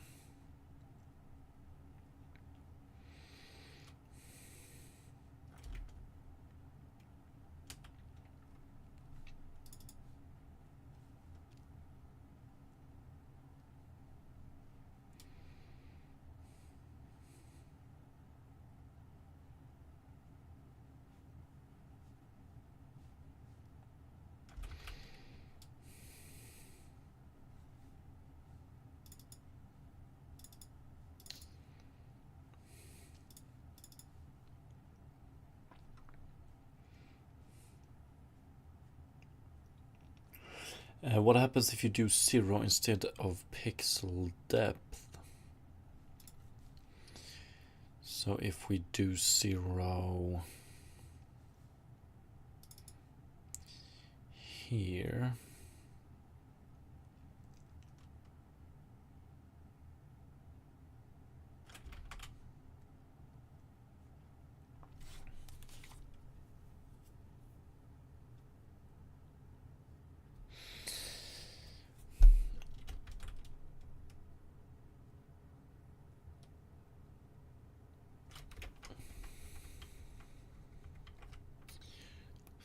yeah, I don't think I think pixel depth is the distance from the camera to the surface pixel, and inside of average color outline dependent filter we use it to check if the pixel we want to blur or involve in the blurring is actually behind pixel depth. If it's not, we don't want to include it. And this should be correctly implemented because it works if we do a normal blur. But what the fuck is this? What I'm thinking here is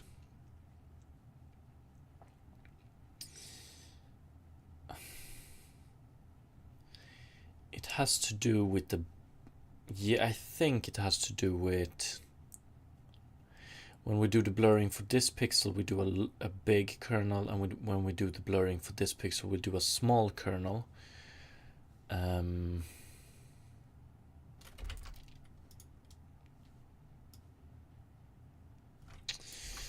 So not only do we need to check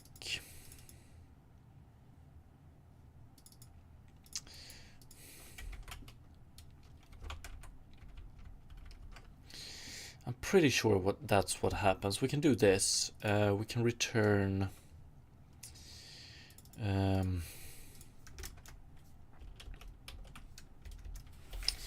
return blur kernel size.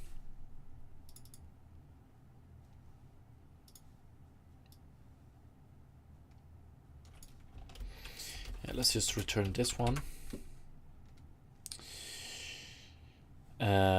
So this is pretty much how big of a kernel we should use. If it's white, If it's pure white, then we're using a kernel of 5. And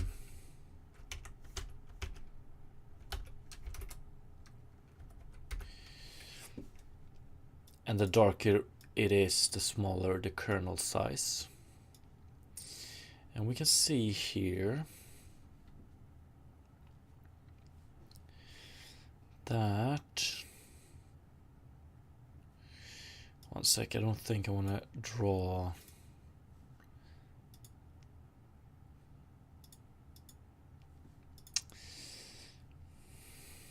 Yeah, we don't draw outlines right now.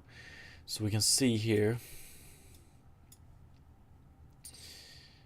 that here we use a kernel size of 0, and that's correct.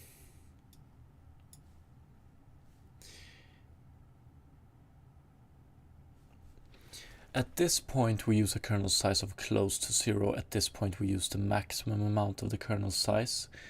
So when we blur this pixel, or when we calculate the value we want to blur here, we do it for a very big area. When we do this one, we just do it for a very small area. Is that what causes...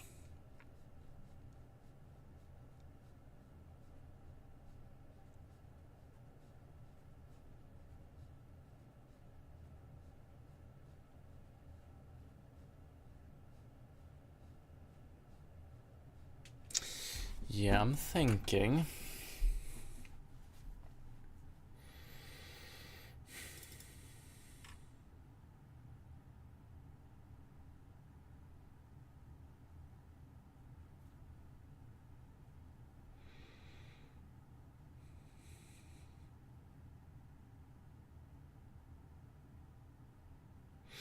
Yeah, if we want to make this look beautiful, I think we're gonna have to calculate water depth.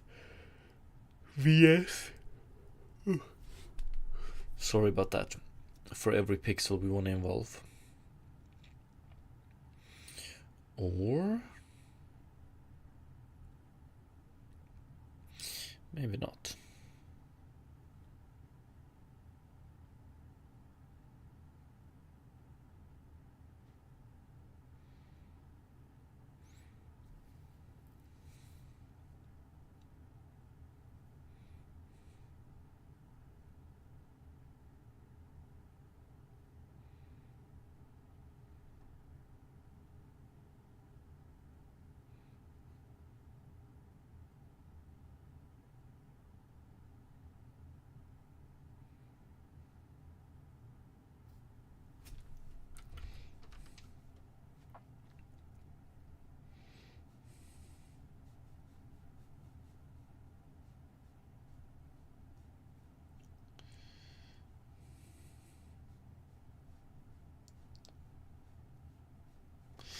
What the fuck?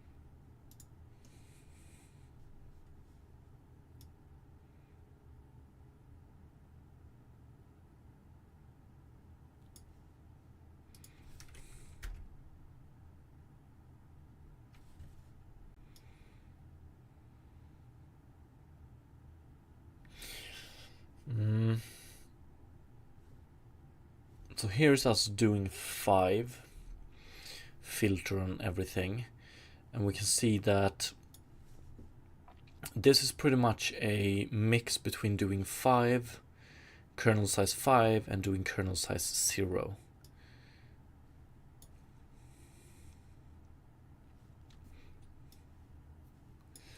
Can we avoid this without adding too many computations? Let's see.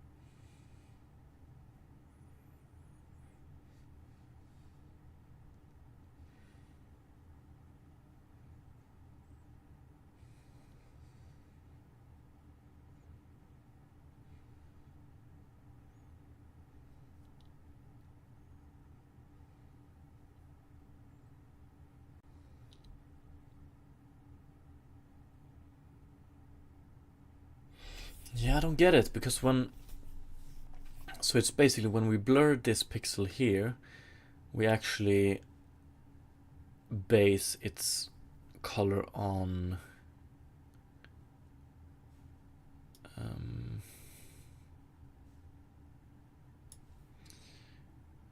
this cube right here. If we do, let's remove this one. Yeah, we have gray here. Why do we do that? When we do the kernel and we check these values, we should be checking their depth value, and we find out that the depth value here is smaller than here, so we should not involve it. So why the fuck? Why the fuck?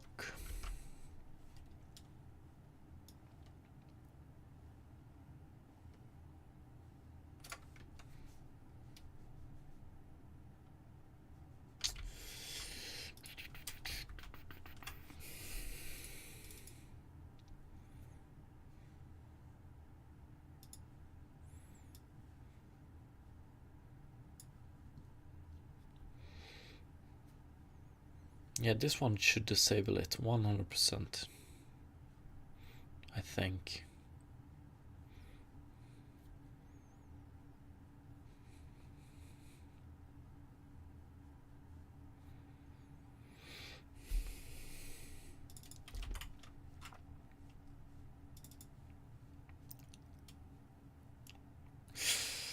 But yeah, it should. No, it shouldn't.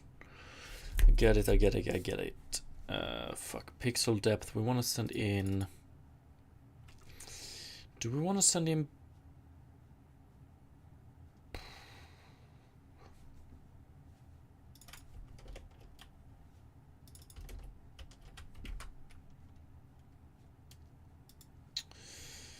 That's what we want to do, right?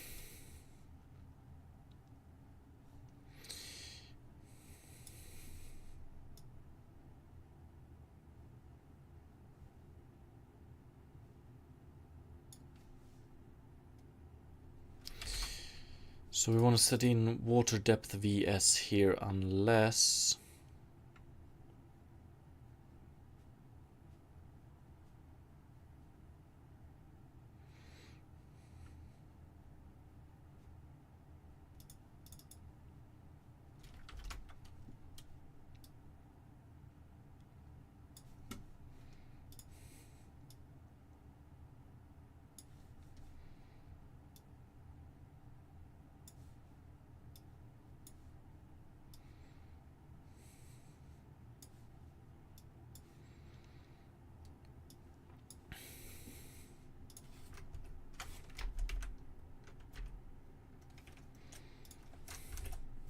okay, that's way better, right? So we blur more the further down we are. I think this one looks.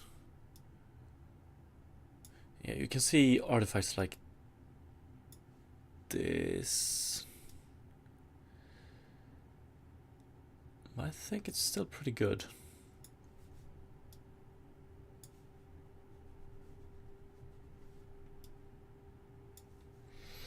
Right, this is pretty damn nice. What's not nice, however, is the performance. But we're gonna see what we can get, what we can make out of that. Because we're also gonna make the depth or the alpha depend on the depth. So the further down we get,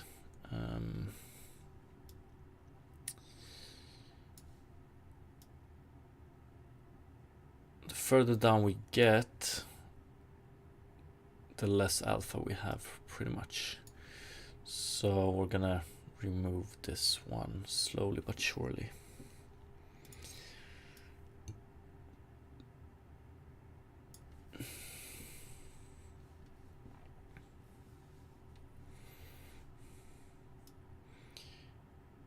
And when we remove alpha, we're gonna get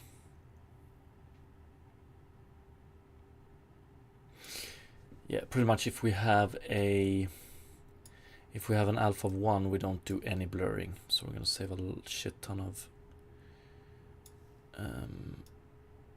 calculations, I think. And I think this is good. Look at this. Outlines, then we start blurring the outlines, blurring them more. This one, I don't know.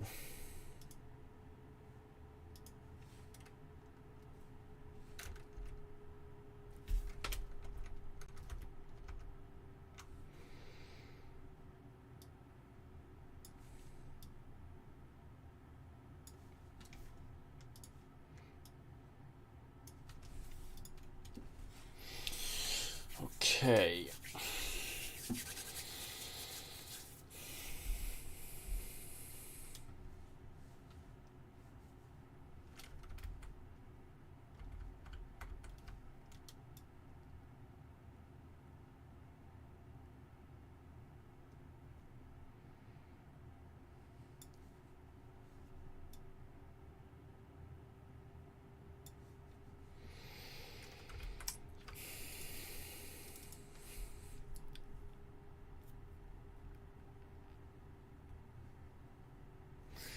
Water depth VS here.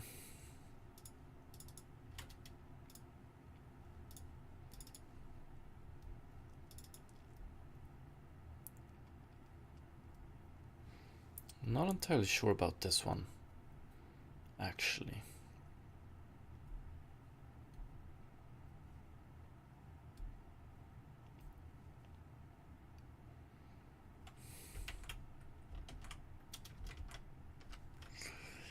Water depth.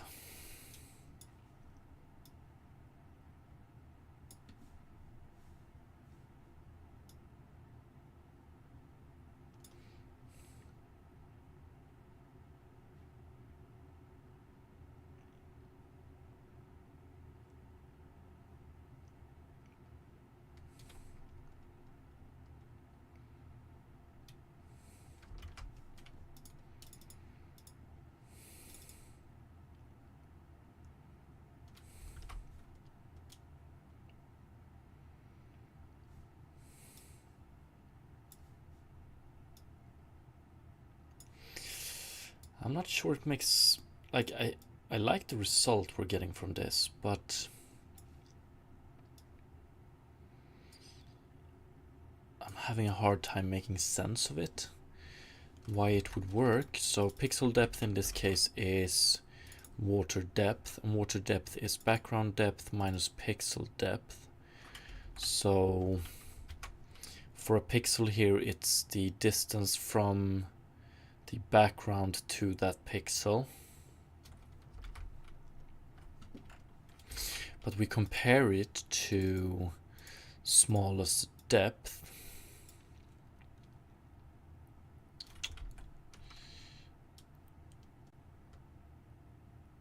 Ah, fuck. How does this make sense?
That's rough.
I'm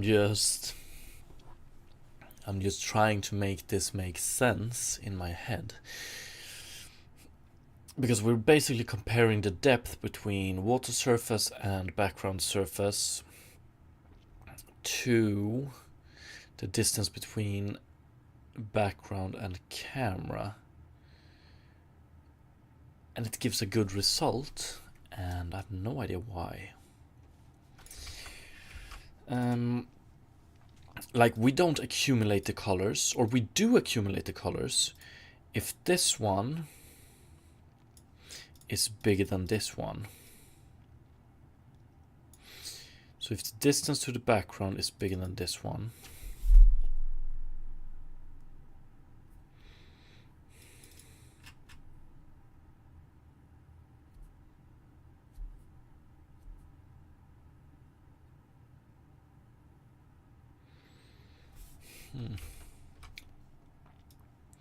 but maybe it doesn't work, and that's why we're getting...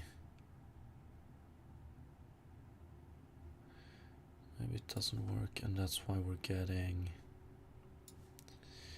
but we're not getting any artifacts here. Fuck, it works so damn well. Look at this pillar here. Less.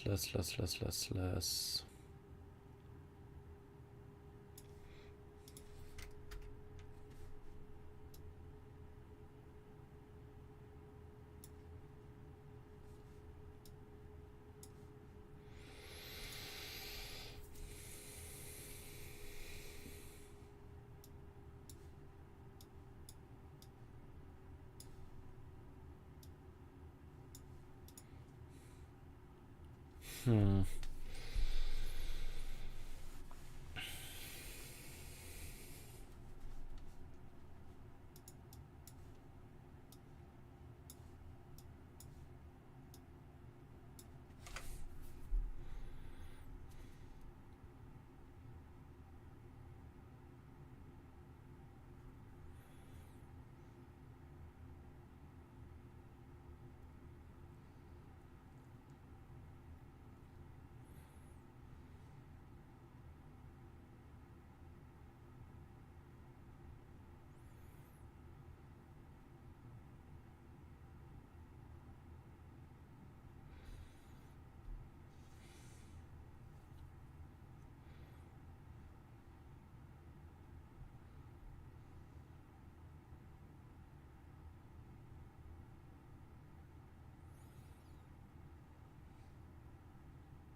It just doesn't make any sense.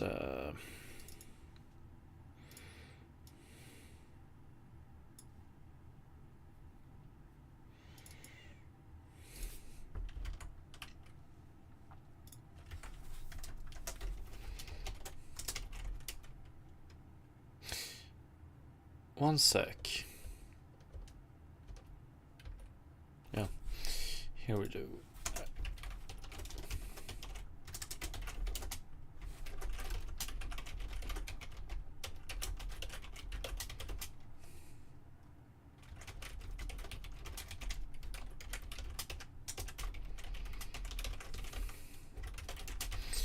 When I changed it, I thought I had understood it, but looking into it a tiny bit more makes me just question it even more.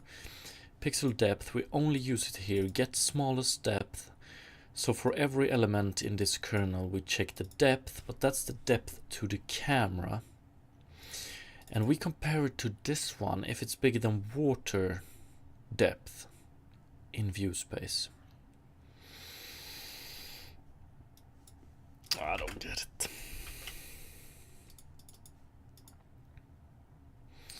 Hopefully I'm a little bit more brighter tomorrow.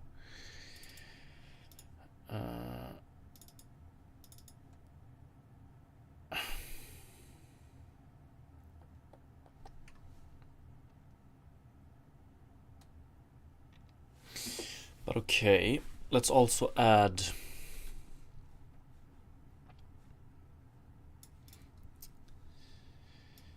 water blur kernel size bounds, water blur water depth bounds. The question is, do we want a separate of this one and this one, or do we want to separate this one for color or alpha I'm talking about, and one for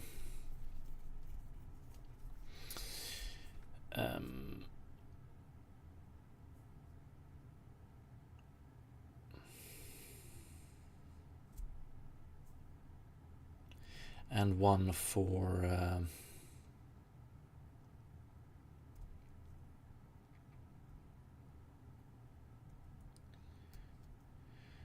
one for alpha and one for blur.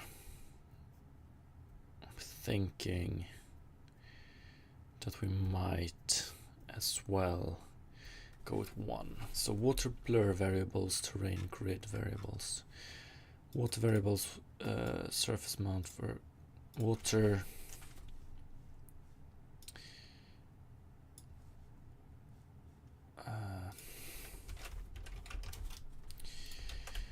water general properties,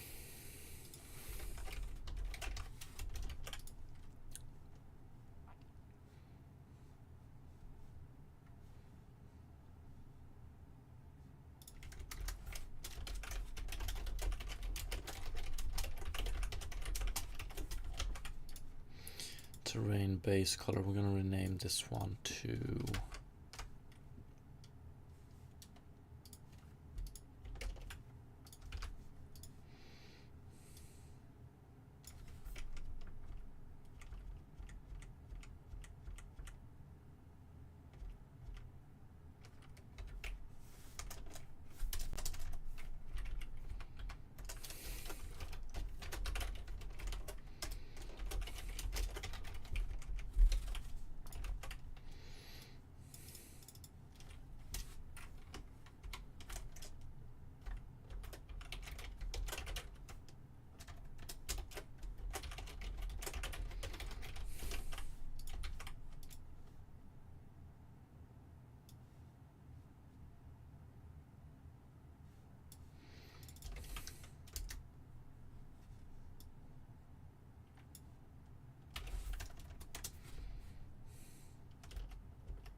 I don't think, yeah, I fucked up. Oh well.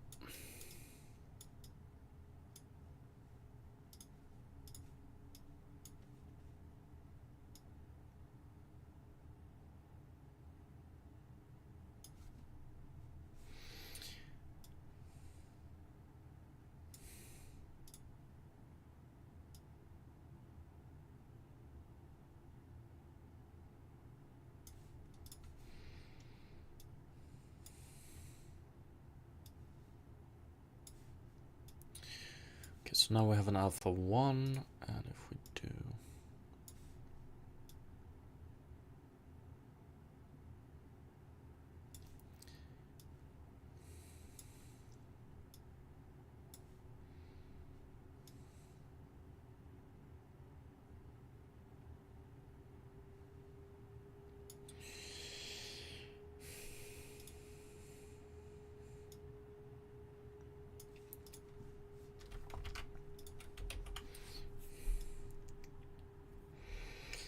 then I think we're gonna do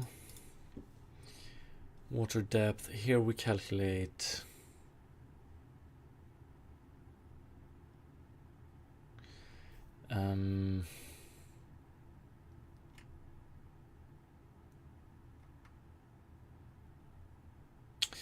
this one. And water blur, water depth bounds, we're actually gonna take this one.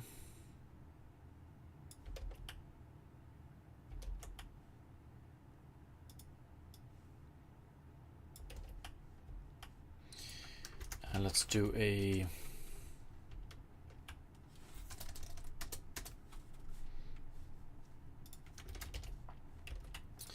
float water depth T, but I guess we want to do water depth.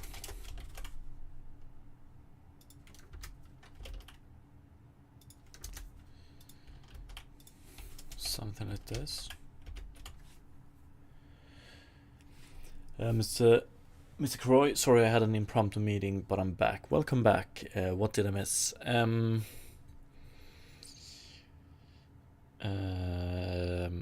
Yeah, I think we pretty much solved the, like, basing the blur on the depth of the water, but I'm still a little bit I don't know 100% why it works, but it works. But we're gonna move on from this one and change. So now I want to change the watercolor based on depth as well. So we're gonna do water base color, or let's see here, water surface color and water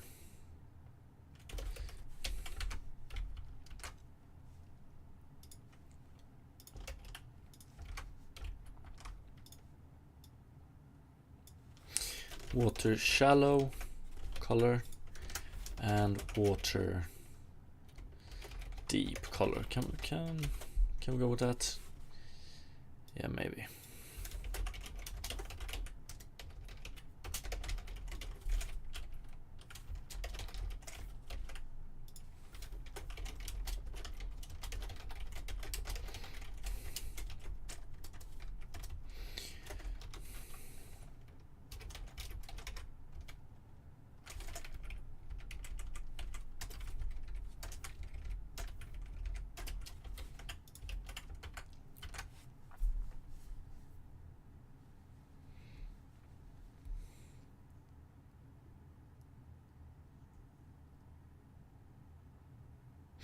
I think we're gonna skip the grid for now, maybe. Calculate grid, final color.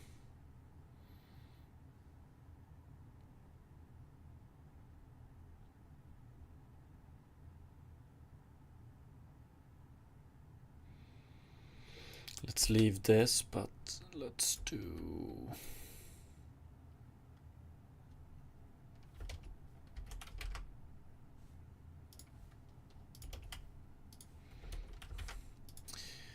let's move this one down here, and let's comment this all out, and let's do float for base color is equal to lerp T water depth. We're gonna lerp between water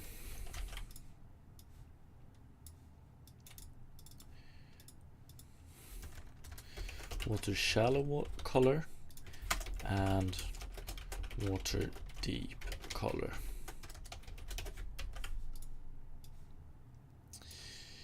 And let's do so water shallow first and water deep color, and then we do T water depth. So this is our base color we have. Let's take a look at how this looks. And blur kernel size, here we want to add T water depth. So we haven't really optimized it yet, we just do it like this.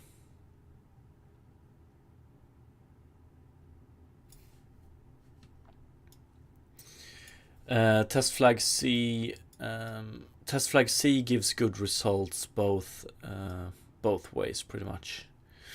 Okay, this one sucks though. How are we gonna handle this one? That is true. Because here we don't want...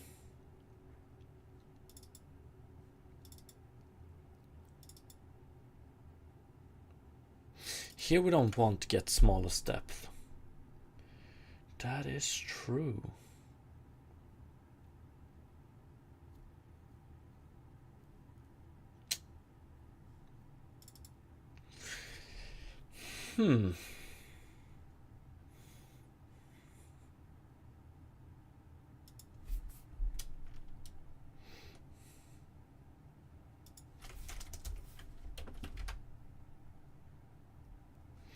Here we want this color. That is true.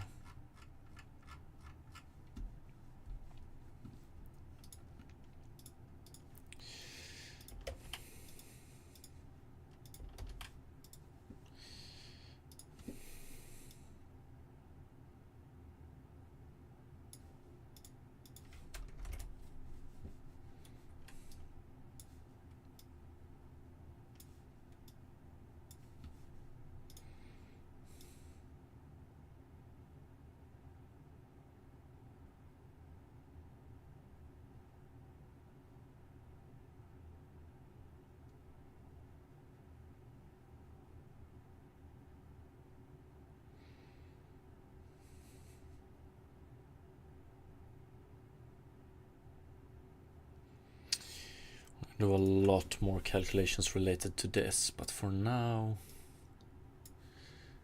this will do.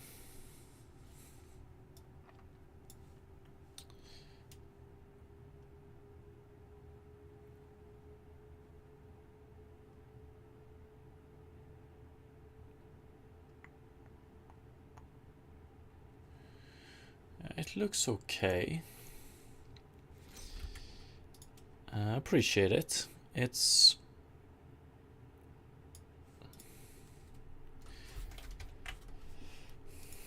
And then we can do 5.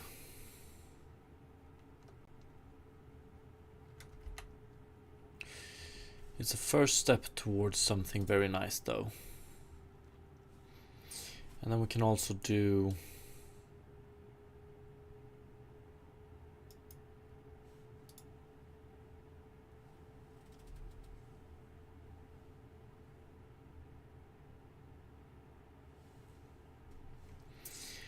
And then we can also do, yeah, what I want to do, let's increase the performance a bit here. So if, one sec.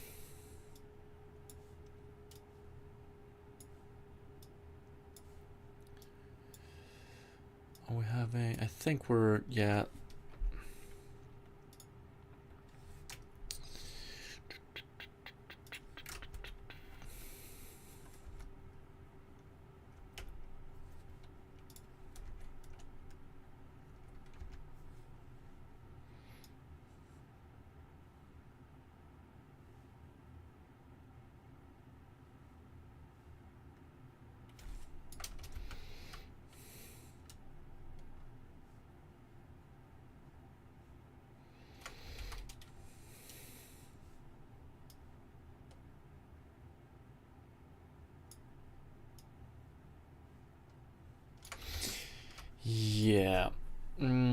background depth.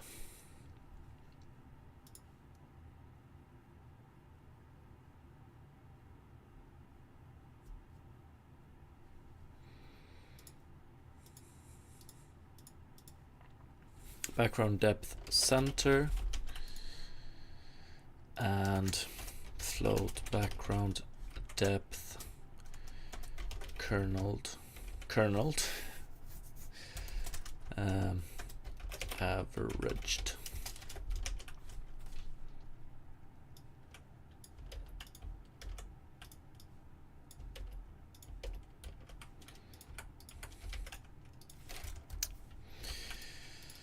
So if we averaged, if we have an outline, background depth center,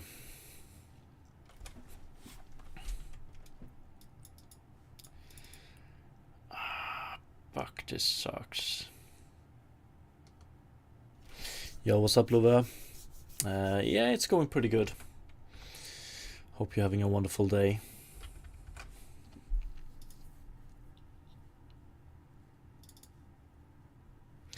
We're gonna need background depth center, background depth average, T. Are we gonna have to do all of these? Probably. Let's take a look. Get smallest depth, linear eye depth. We just want to do.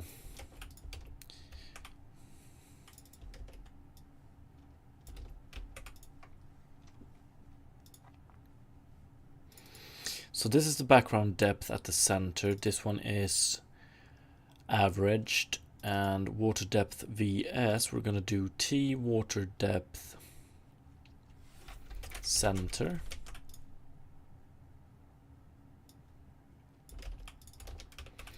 Background depth center.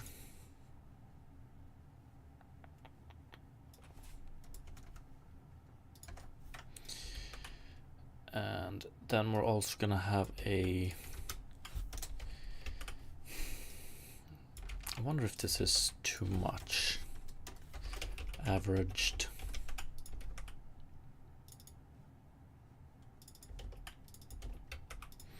And we can skip this one. So we need background depth center, background depth averaged, and then we create 2T based on those.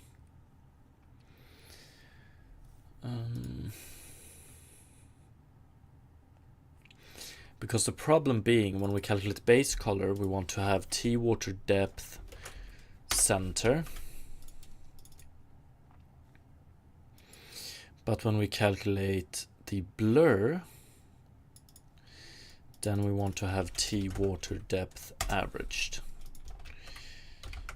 Fucking sucks, man, but I think that's what we want. Water depth VS. Oh, and we send this one in here.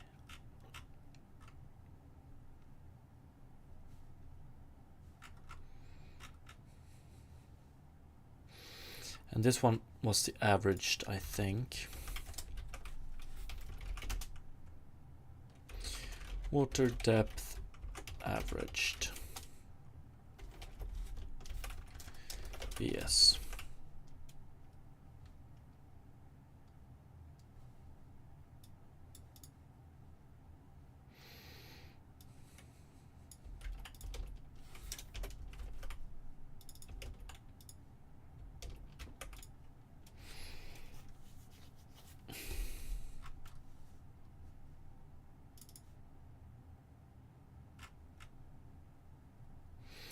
Because what we want to send in here is water depth averaged VS, I think.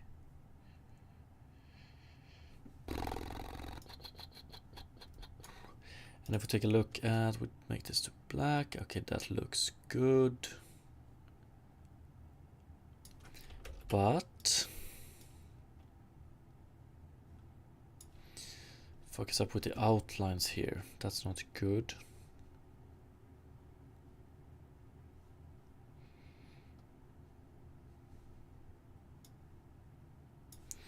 Yeah, that's not good at all.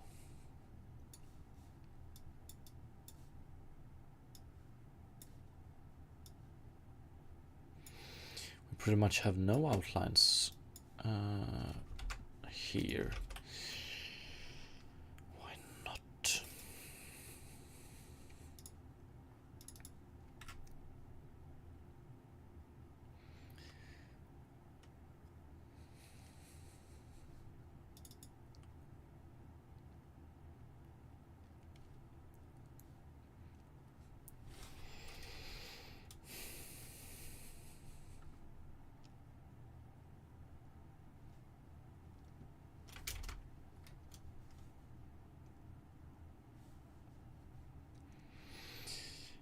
What happened to my outlines?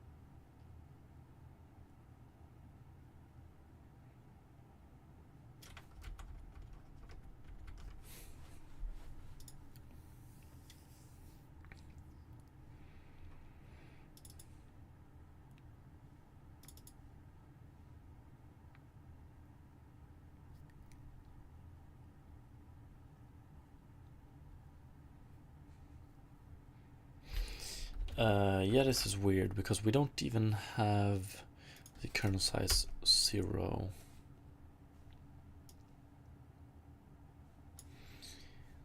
Fuck.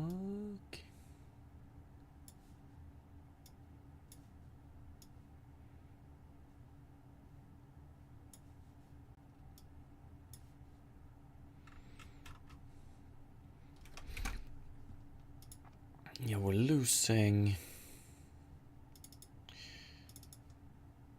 pixel depth. I didn't change this one. Didn't change this one, nor this one.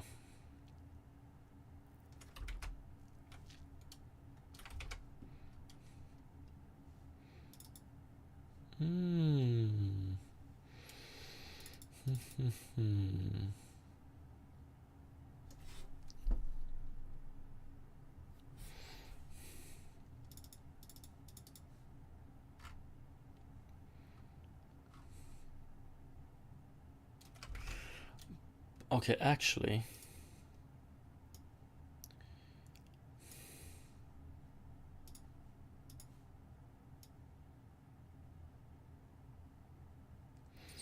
okay, we have the outlines here.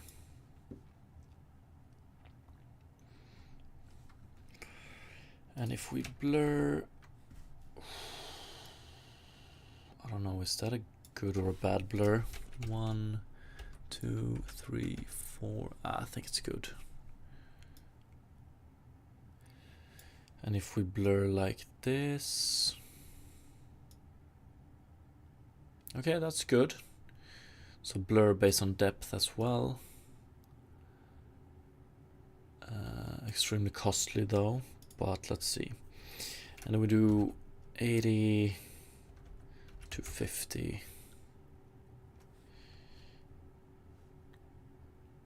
250 is too much. 200. 255.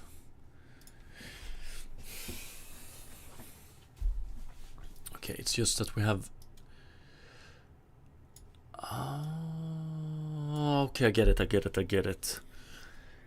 So when this one has, yeah, we're overriding the outlines here when this one has an alpha of 1, and that is because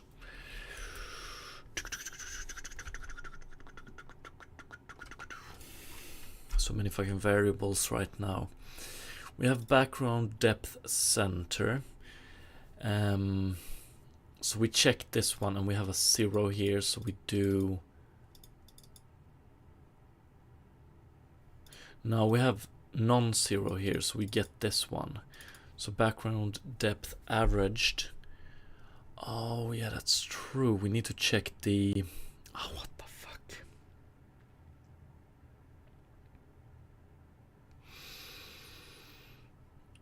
Background depth averaged. We need to check if this one is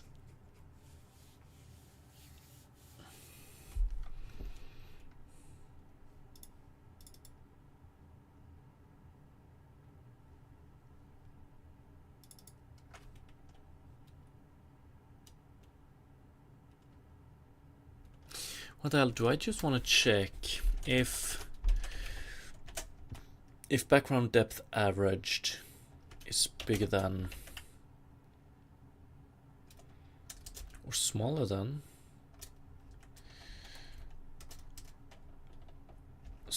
or equal to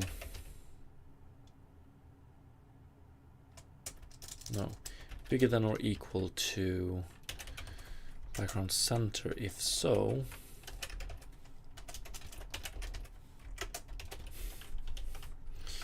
can we do it like this?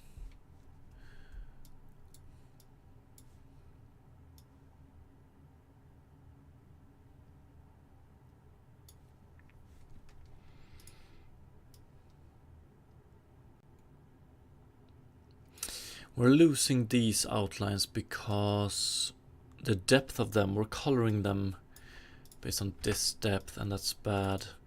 Background depth average, base color, T depth, water depth center. This is not what I want to do. I want to do background depth averaged. Or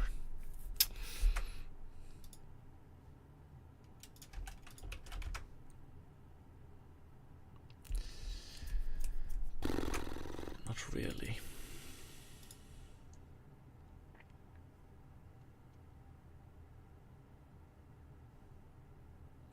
Nah, it's more like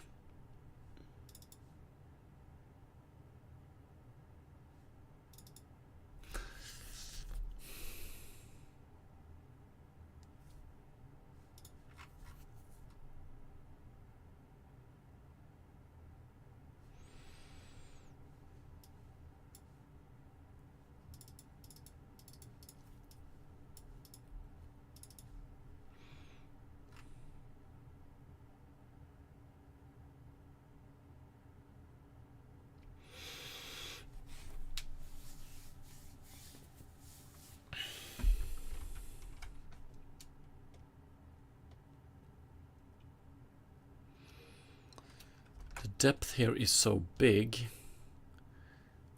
so we're getting this one. So this one is bigger than 1.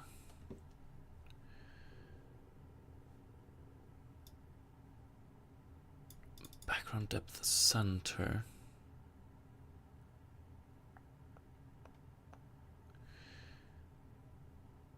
If background depth averaged.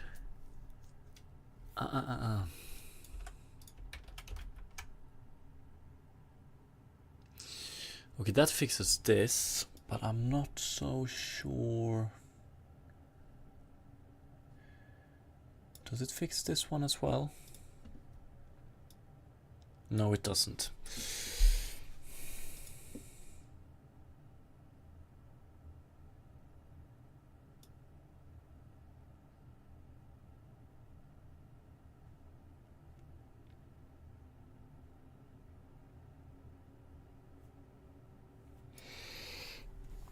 We need to check.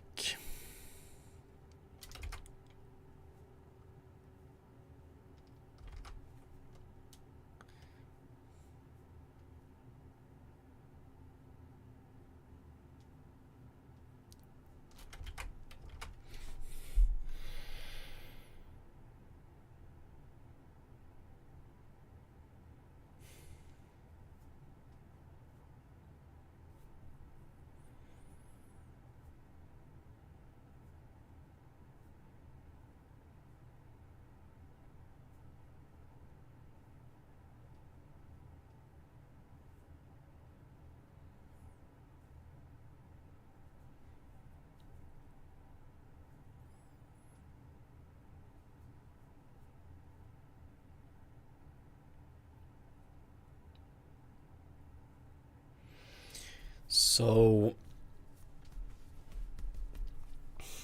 if this one is above, oh yeah. We don't want to check ground, background, depth, center. We want to. The fuck do we want to? Is it pixel depth we want to check against? I don't think that's true though.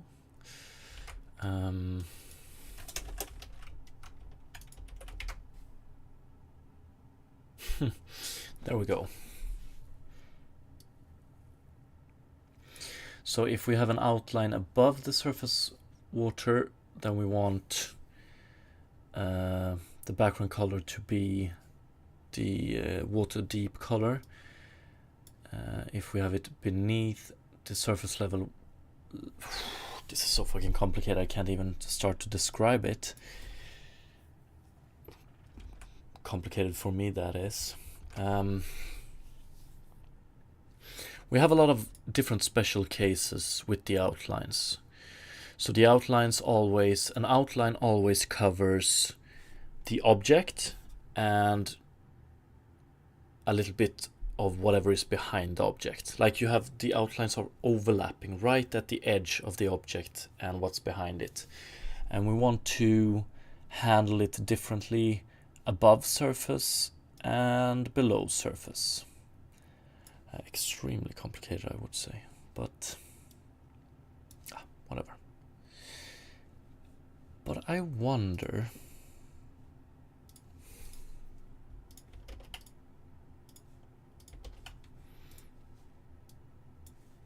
what the fuck is happening here? What the fuck is this?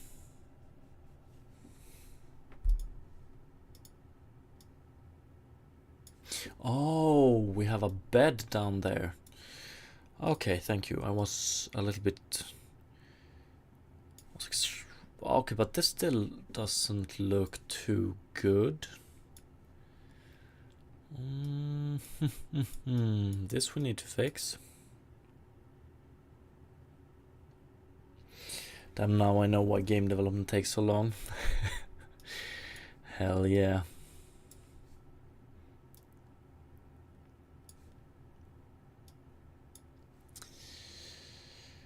Oof, this one is rough.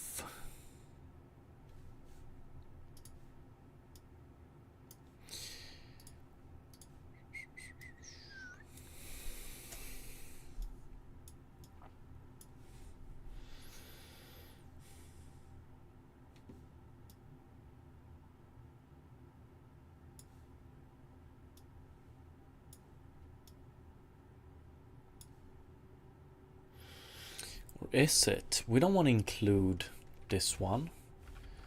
And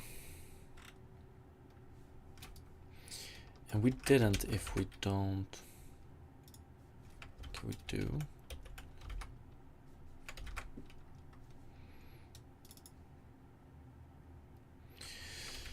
So what the fuck do we include this one here? I guess...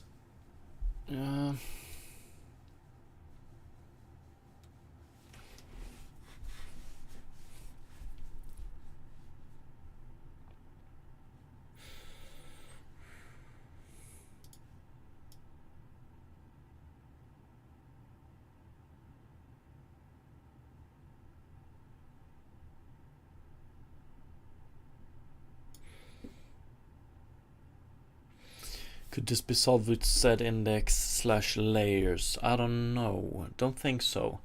It's pretty much a... It's related to the previous problems we've had today. It's what's to include and what's not to include when we do some blurring. Pretty much.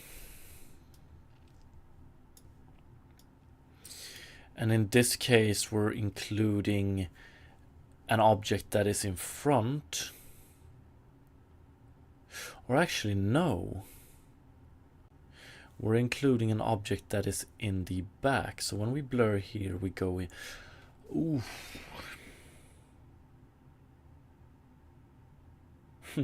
What we're working with here is basically some sort of depth of field-ish. This one.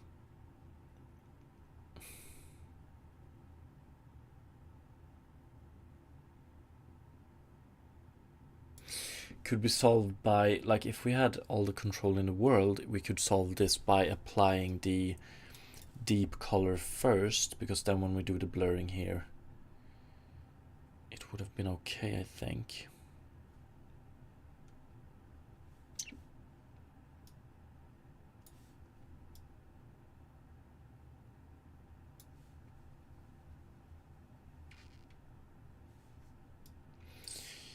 Yeah, I think we can solve this by going... Ooh, I know.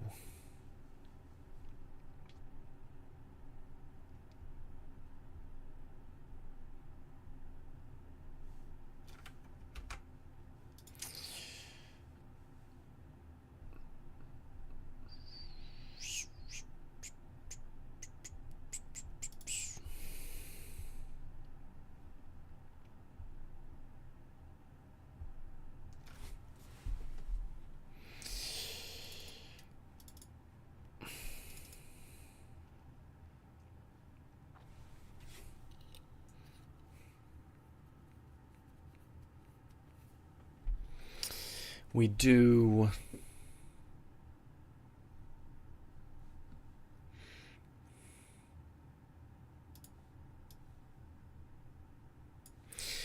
Oh, when we read the value here, average color outline dependent filter, we actually want to...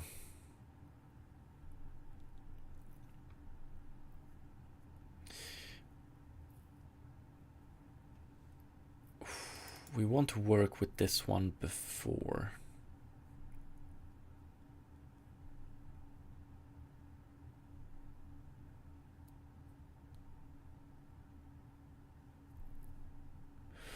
Okay, complicated.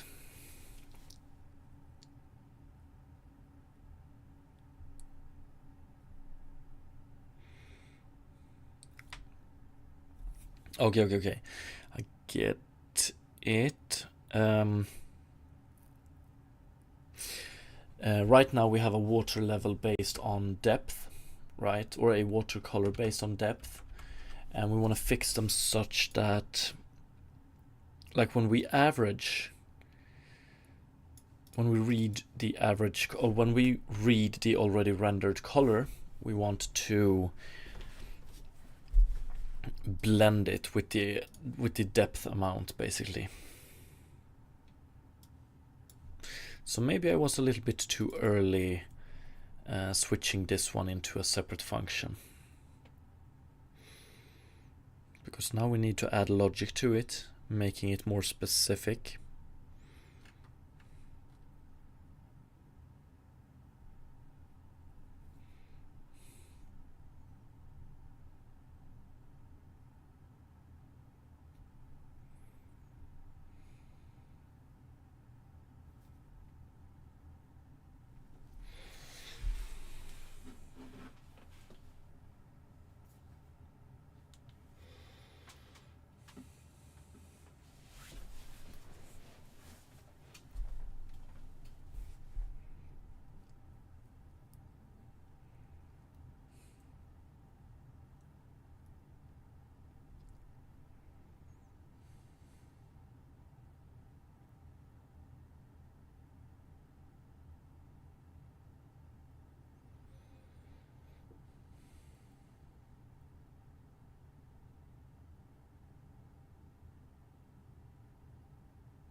Yeah, so when we sample here, we basically want to blend it together with the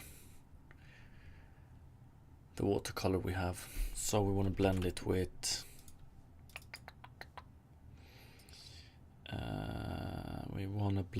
this one, I think. Yeah, so I guess the only thing we need to do is take this and move it back.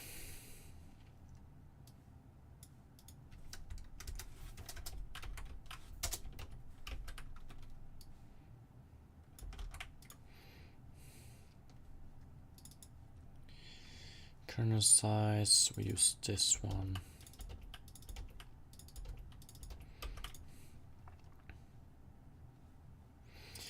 UV center, texel size, blur kernel size, rendered colors.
Yeah, we want to use the space color here. I think we want to do it final color.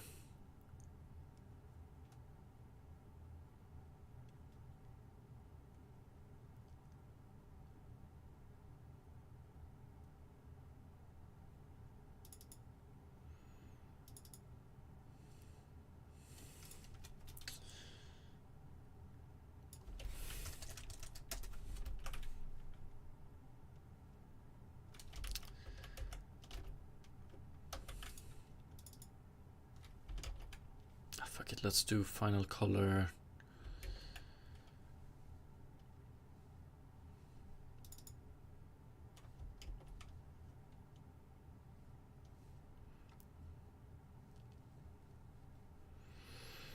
So accumulated color, we want to, let's see here. Float for rendered color is equal to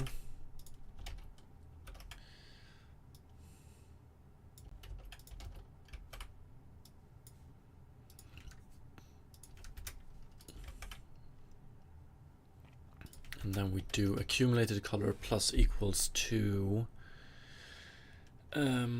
blend source alpha 1 minus source alpha final color, no, base color, final color, rendered color.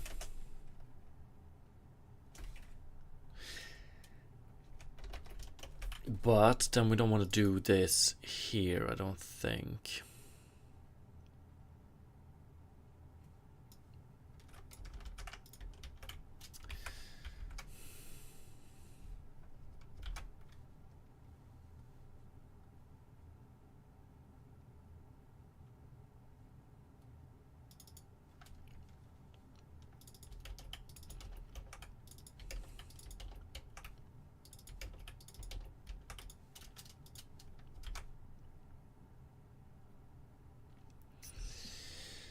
Okay, that's not really it.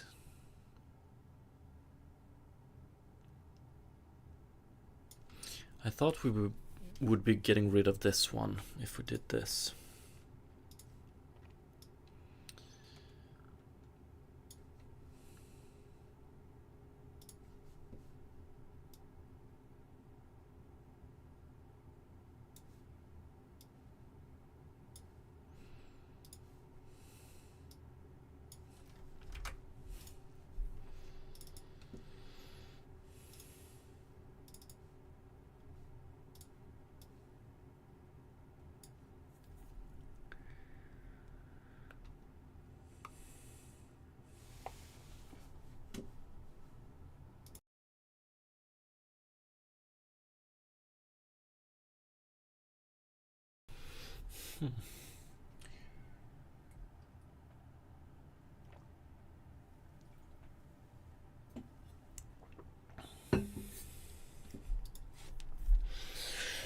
Okay, so why didn't this work as I thought it would? Water depth averaged. It's not even averaged. It's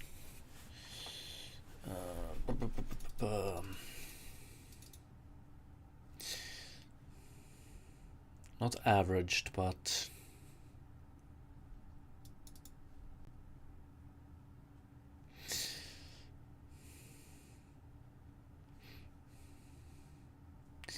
yeah, so in this case,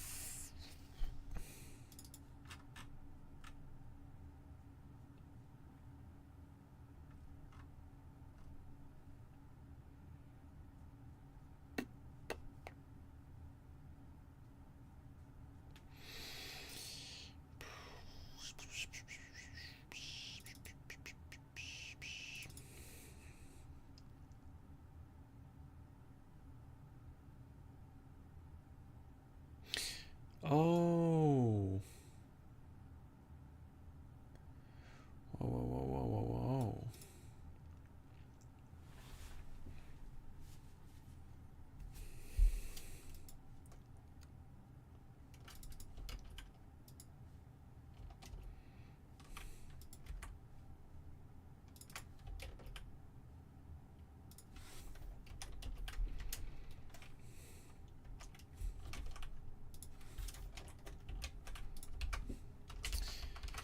Could it be?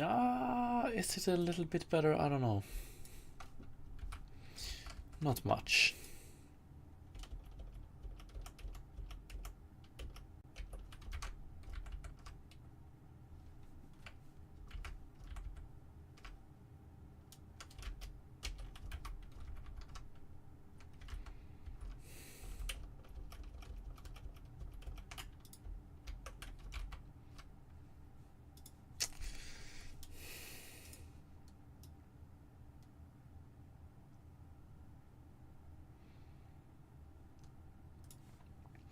In fact, when we blurred this one, do we?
Hmm.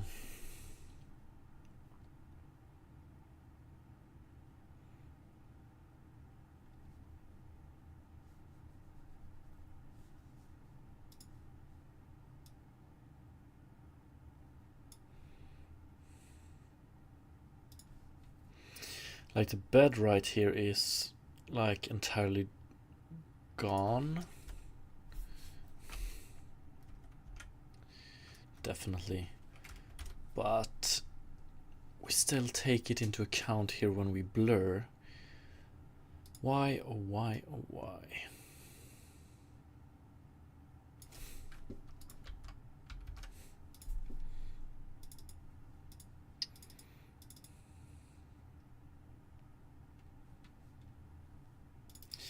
T water depth center.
What I'm seeing here is that we calculate a base color, water shallow color, or we do a lerp, linear interpolation between water shallow color and water deep color based on how deep we are. The only difference between water shallow color and water deep color is the alpha, I would say. Then we get a base color. We do a final color calculation here. I think we do calculate blind foam lighting, but we keep oh, that's not the one we want. But we keep the alpha, so albedo A. The alpha should be... Okay, so let's say that this one has an alpha 1. If we do the blend here, then final color, we should have an alpha 1 here. So blend source alpha, it's 1, and then we do 1 minus. So rendered color should be multiplied by 0. So we shouldn't be getting this white blur here, unless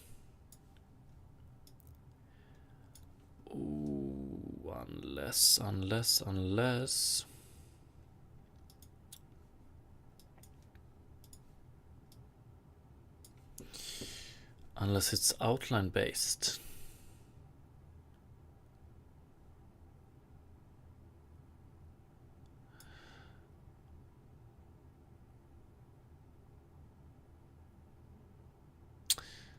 Never mind.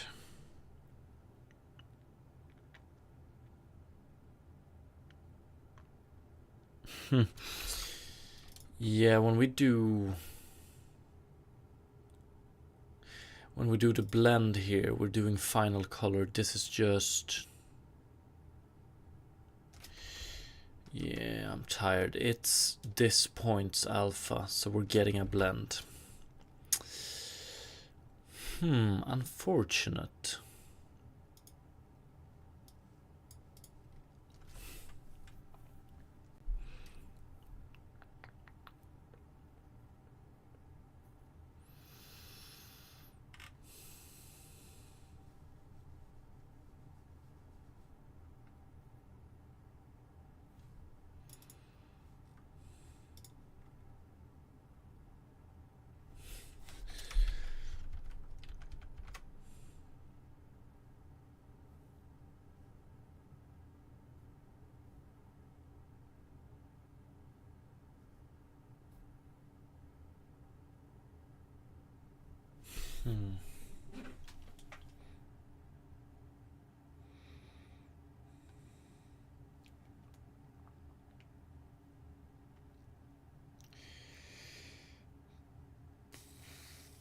Yeah, so we pretty much want to blend it with...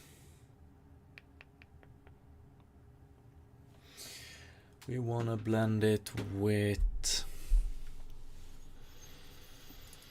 Or rather, we want to calculate base color based on T water depth center for that pixel. So we're gonna have to do this for every pixel we want to check. Oh my god.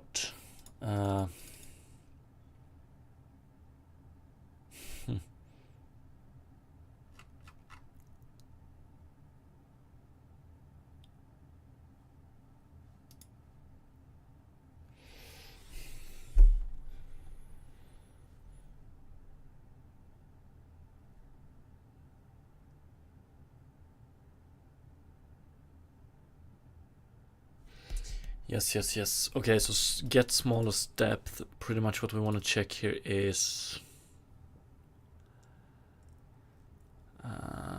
water depth averaged. Nah, this is not true. Or is it?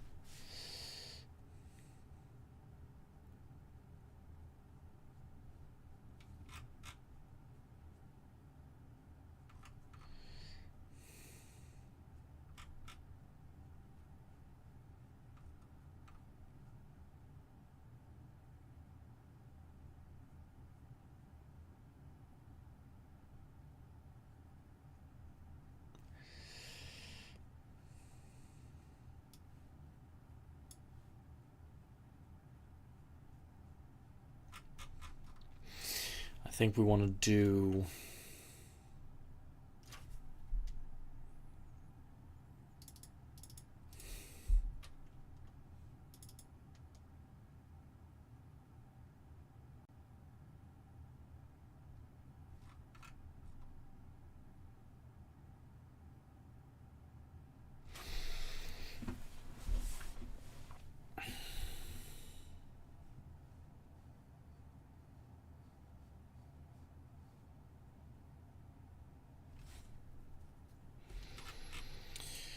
Yeah, I think we want to do...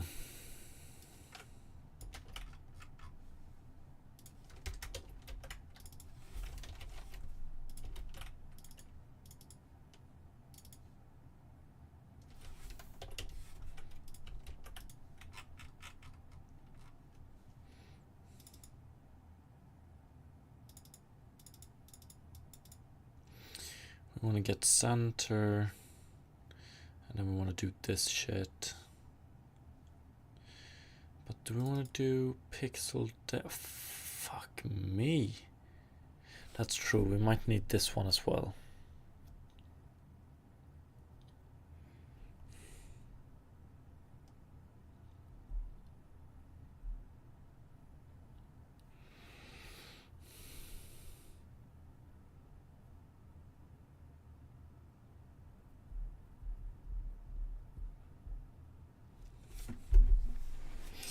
And we can't access this one, I don't think. Nah, we can't access the pixel depth of the neighbors, so we're fucked.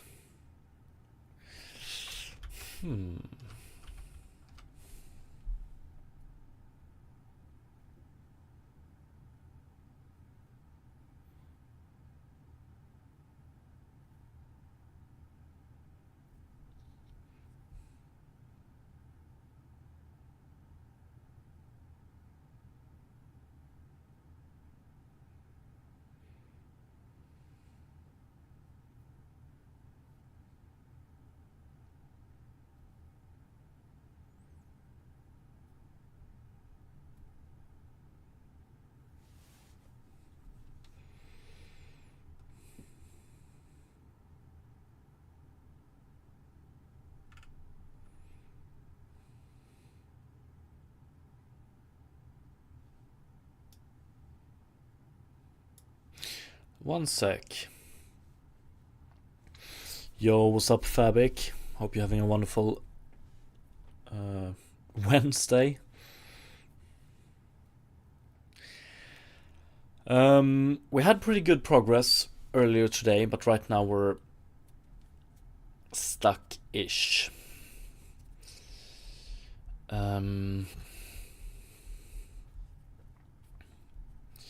There's a lot of things that needs to be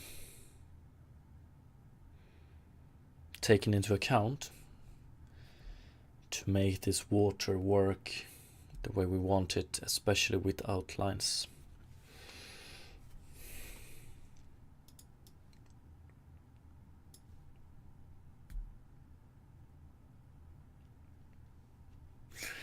Honestly, in this case, I think we're gonna try pixel depth. Yeah, let's just do pixel depth here. So let's do T-water.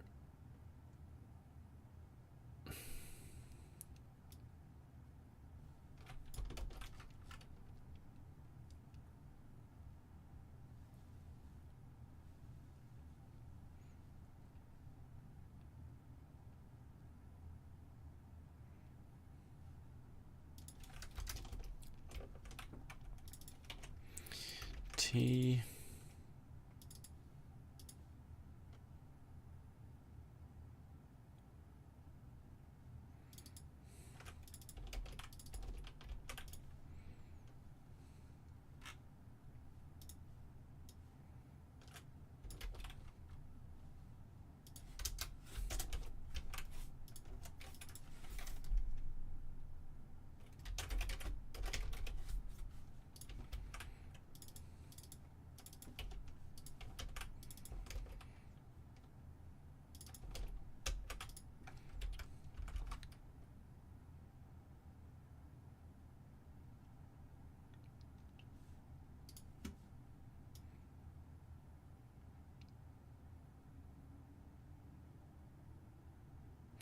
Hell yeah, there we go.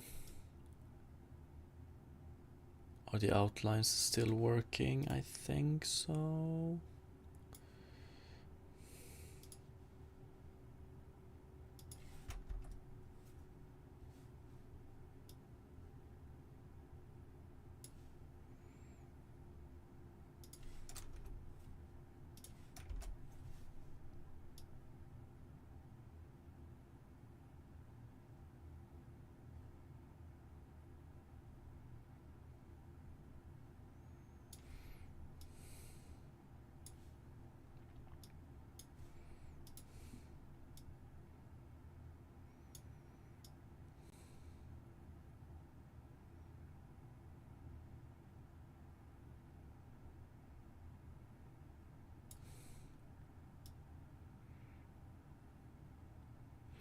Sort of works. Now we're losing the outlines here, which sucks. I want to keep them. I want to keep them. I want to keep them. Yeah. Fabric still fiddling with shaders. Hell yeah, we are. Hell yeah. Okay, so now we fixed the issue of the blur of the bed, or the bed affecting too much the edge. But now we have a problem of the outlines not sticking around. And what I'm talking about is, we can see here that we're losing this outer outline here. And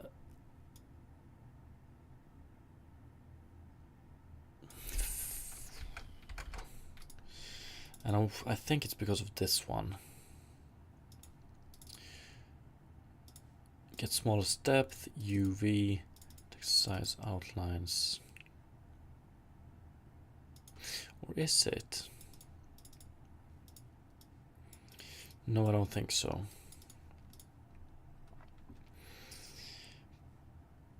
But is it this one?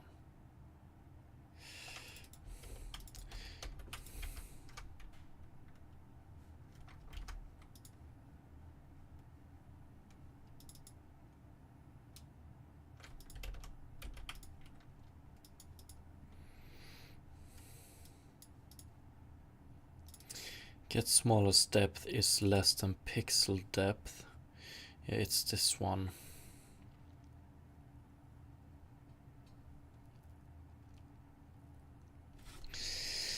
If it's less than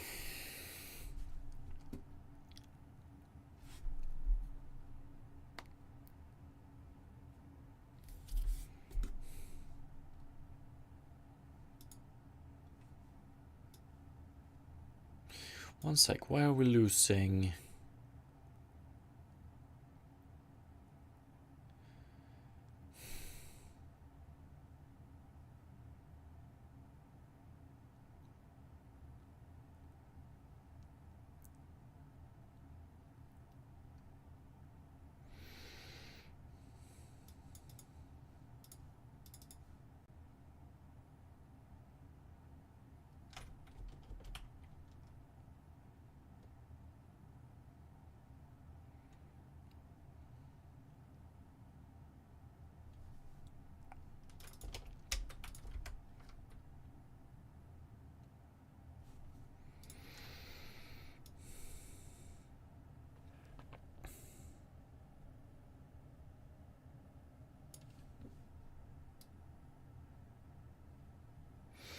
Okay, now we're not losing.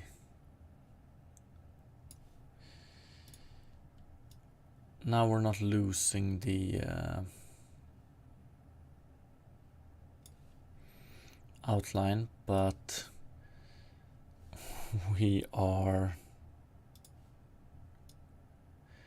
blending it with the wrong.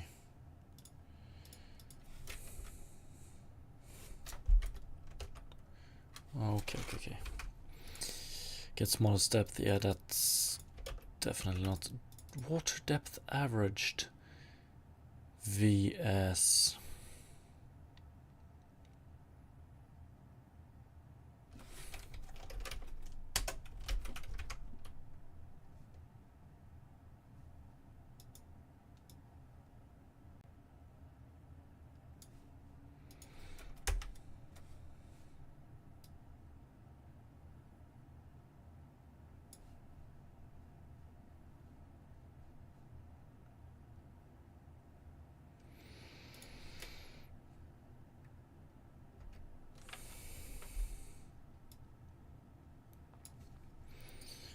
still losing it.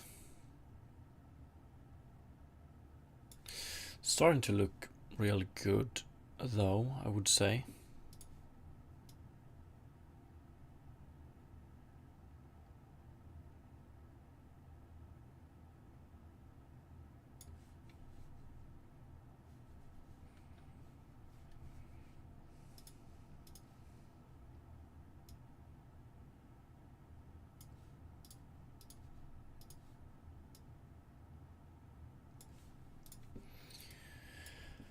Yeah, it looks pretty good, Fabric. I think so as well.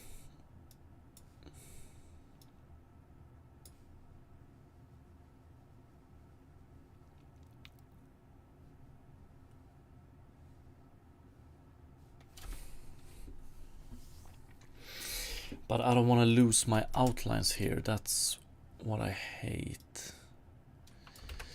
And we lose it because water depth averaged VS.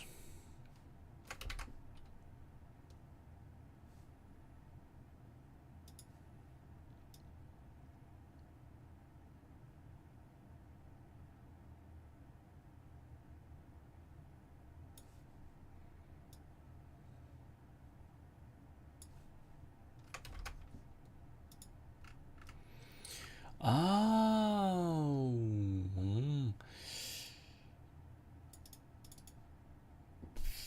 We don't want to do this blend if get smallest depth.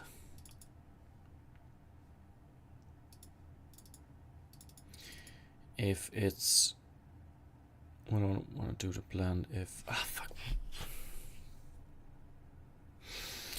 Yes. It's, I think we want to go with pixel depth here.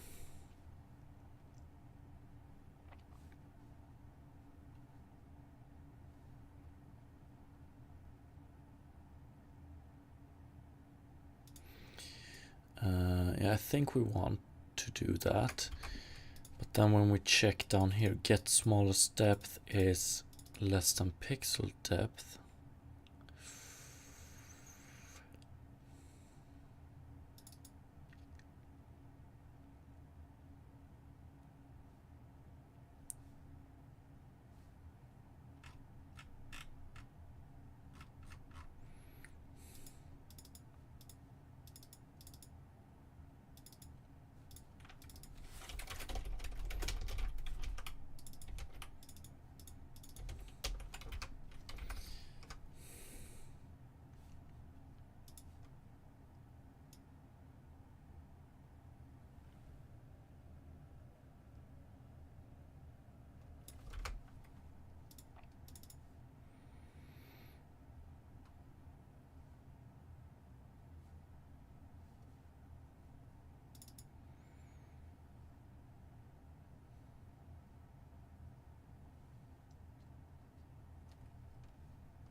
What is happening right now? We're not doing any blurring, so we don't actually, we never enter this for loop.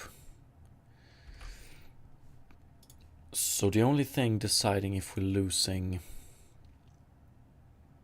the outline here is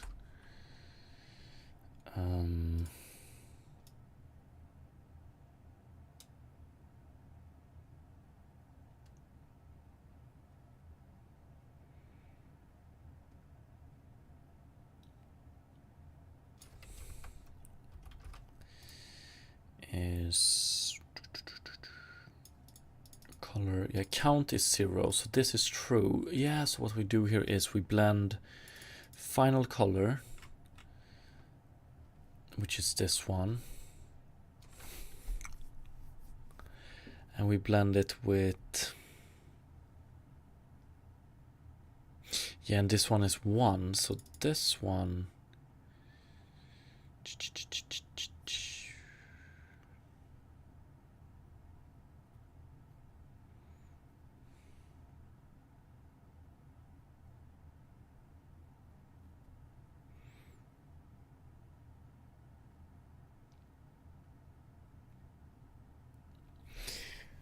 But it just means that we're not getting into this one, which...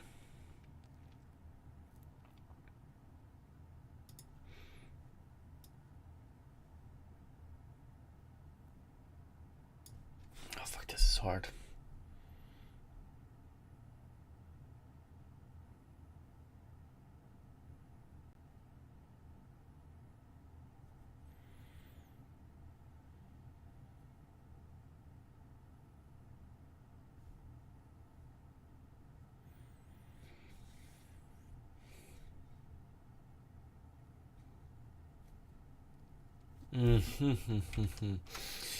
Yeah, we have had a similar problem before.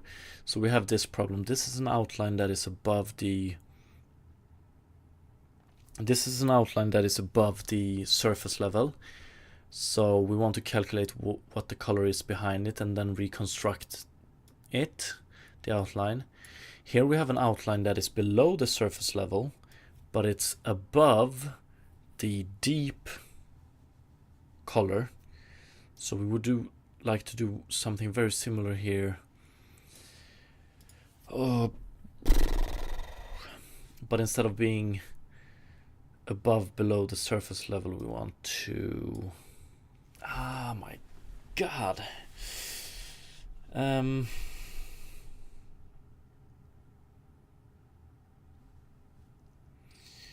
It's like, it's layer on top of layer on top of layer. It's just... It's confusing to say the least.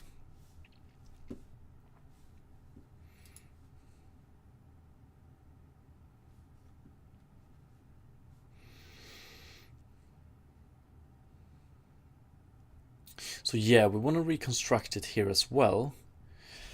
But we want to do it from else if rendered color.a is bigger than 0.0 and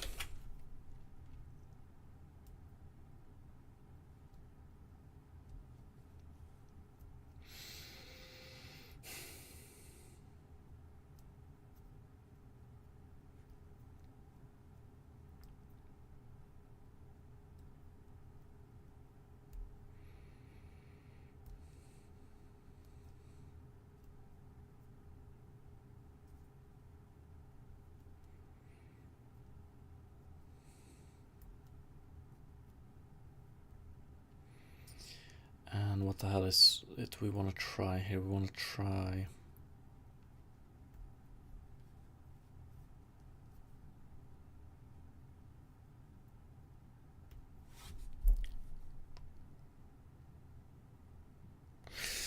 yeah, we're gonna clean this up, but I think we want to do get smallest depth is less than...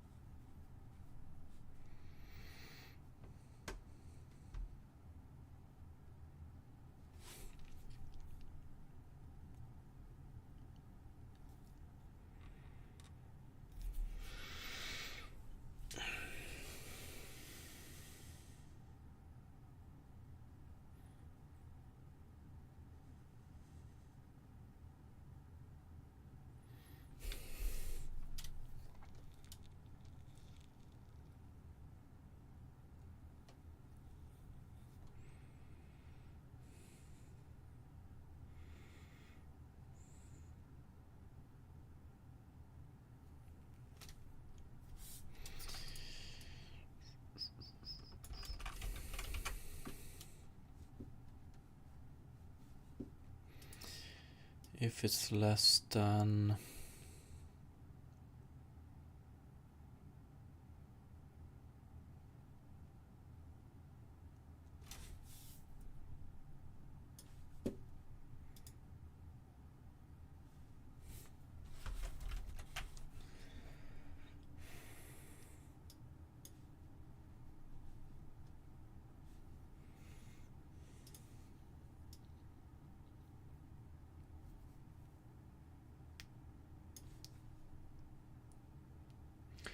If it's less than...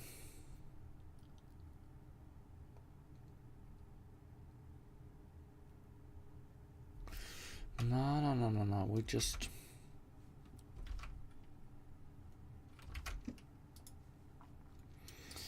If this is true, and we just want to reconstruct it based on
it's complicated. We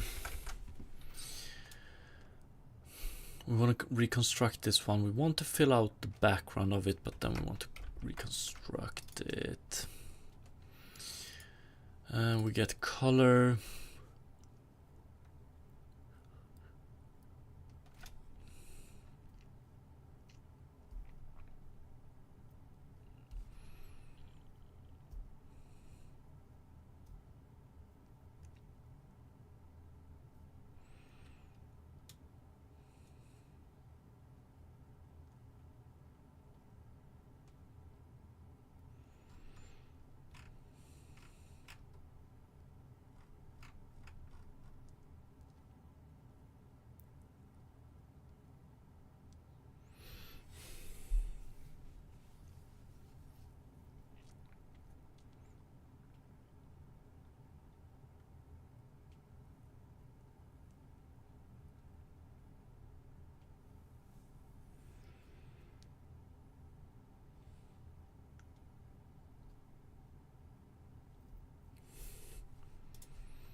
Oh fuck, is it here we want to blend it?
Blend color we calculate based on depth. Texture color is whatever we read. Texture color includes the fucking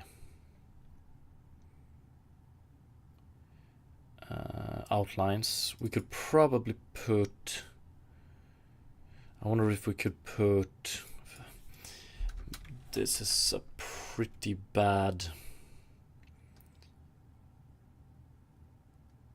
I think this is a pretty bad way to do it, but we could do float 4, blend color. Wait, could we do it like this? Blend color is equal to blend float 4, or what the fuck, outline color.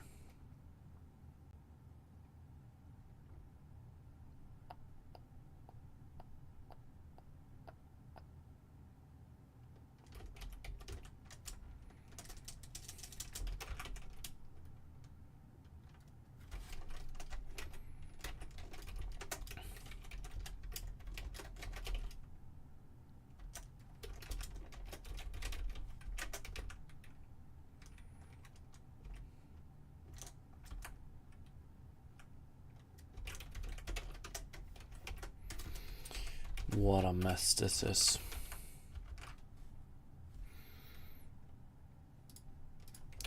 $300.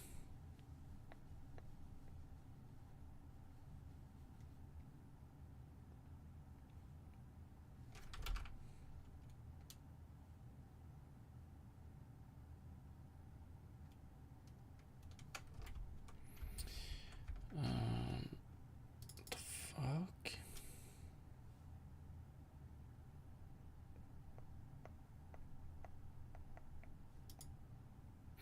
Oh yeah, we haven't finished this one.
This new like deep watercolor is pretty much overrides the outline.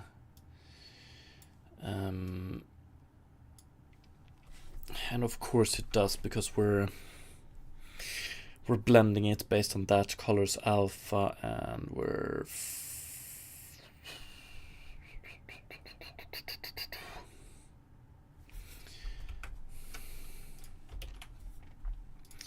blend color, water shallow color, water deep color T.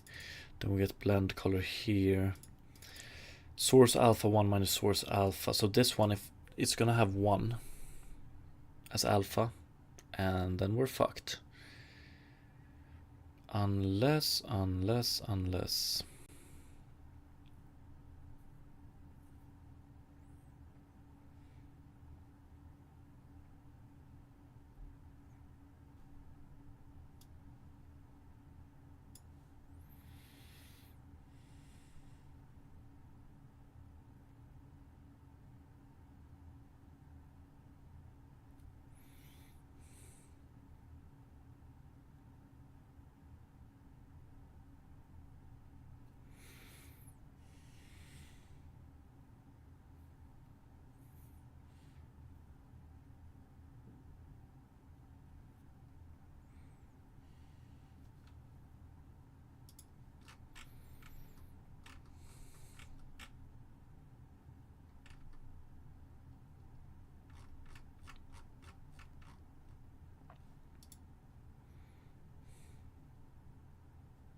I'm still not entirely sure of if this is solvable at all. We pretty much want to apply the same logic we do for outlines above the water surface. We want to do it for objects below the water surface, but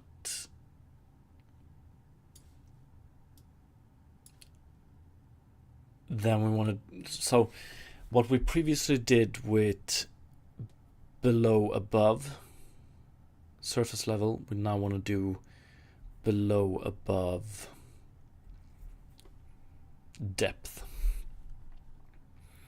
because the outlines here that gets removed, we still want to alter the color behind them. So if we take a look at this one, these outlines have a brownish color behind them. We want to replace that brownish color with this blue, and then we still want to draw the outlines. I think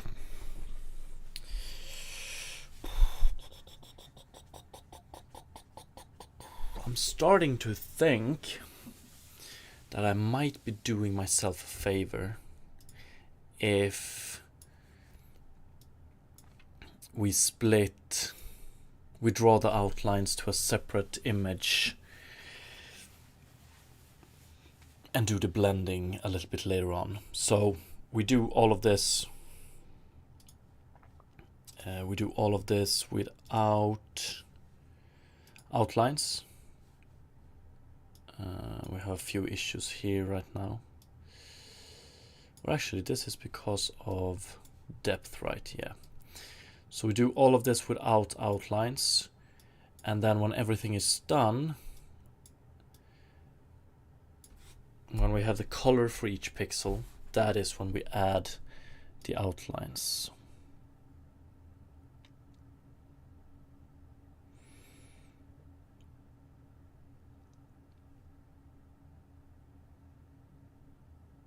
Fuck yeah, I think we can do it like that. Although I wonder.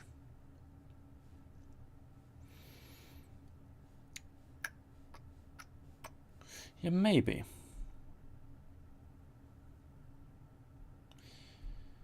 I want to try it at least.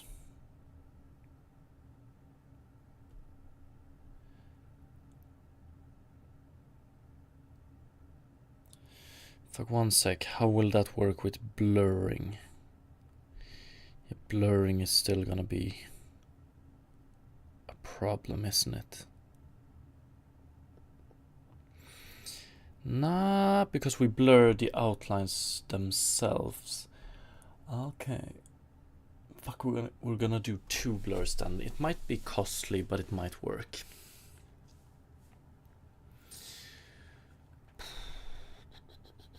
Yeah, we will see. I'm gonna have to think about this and get back at it tomorrow. Extremely complicated stuff, I would say. But yeah, thank you so much for watching, everybody. Hopefully we'll have some better luck tomorrow. Have a great rest of the day. Peace.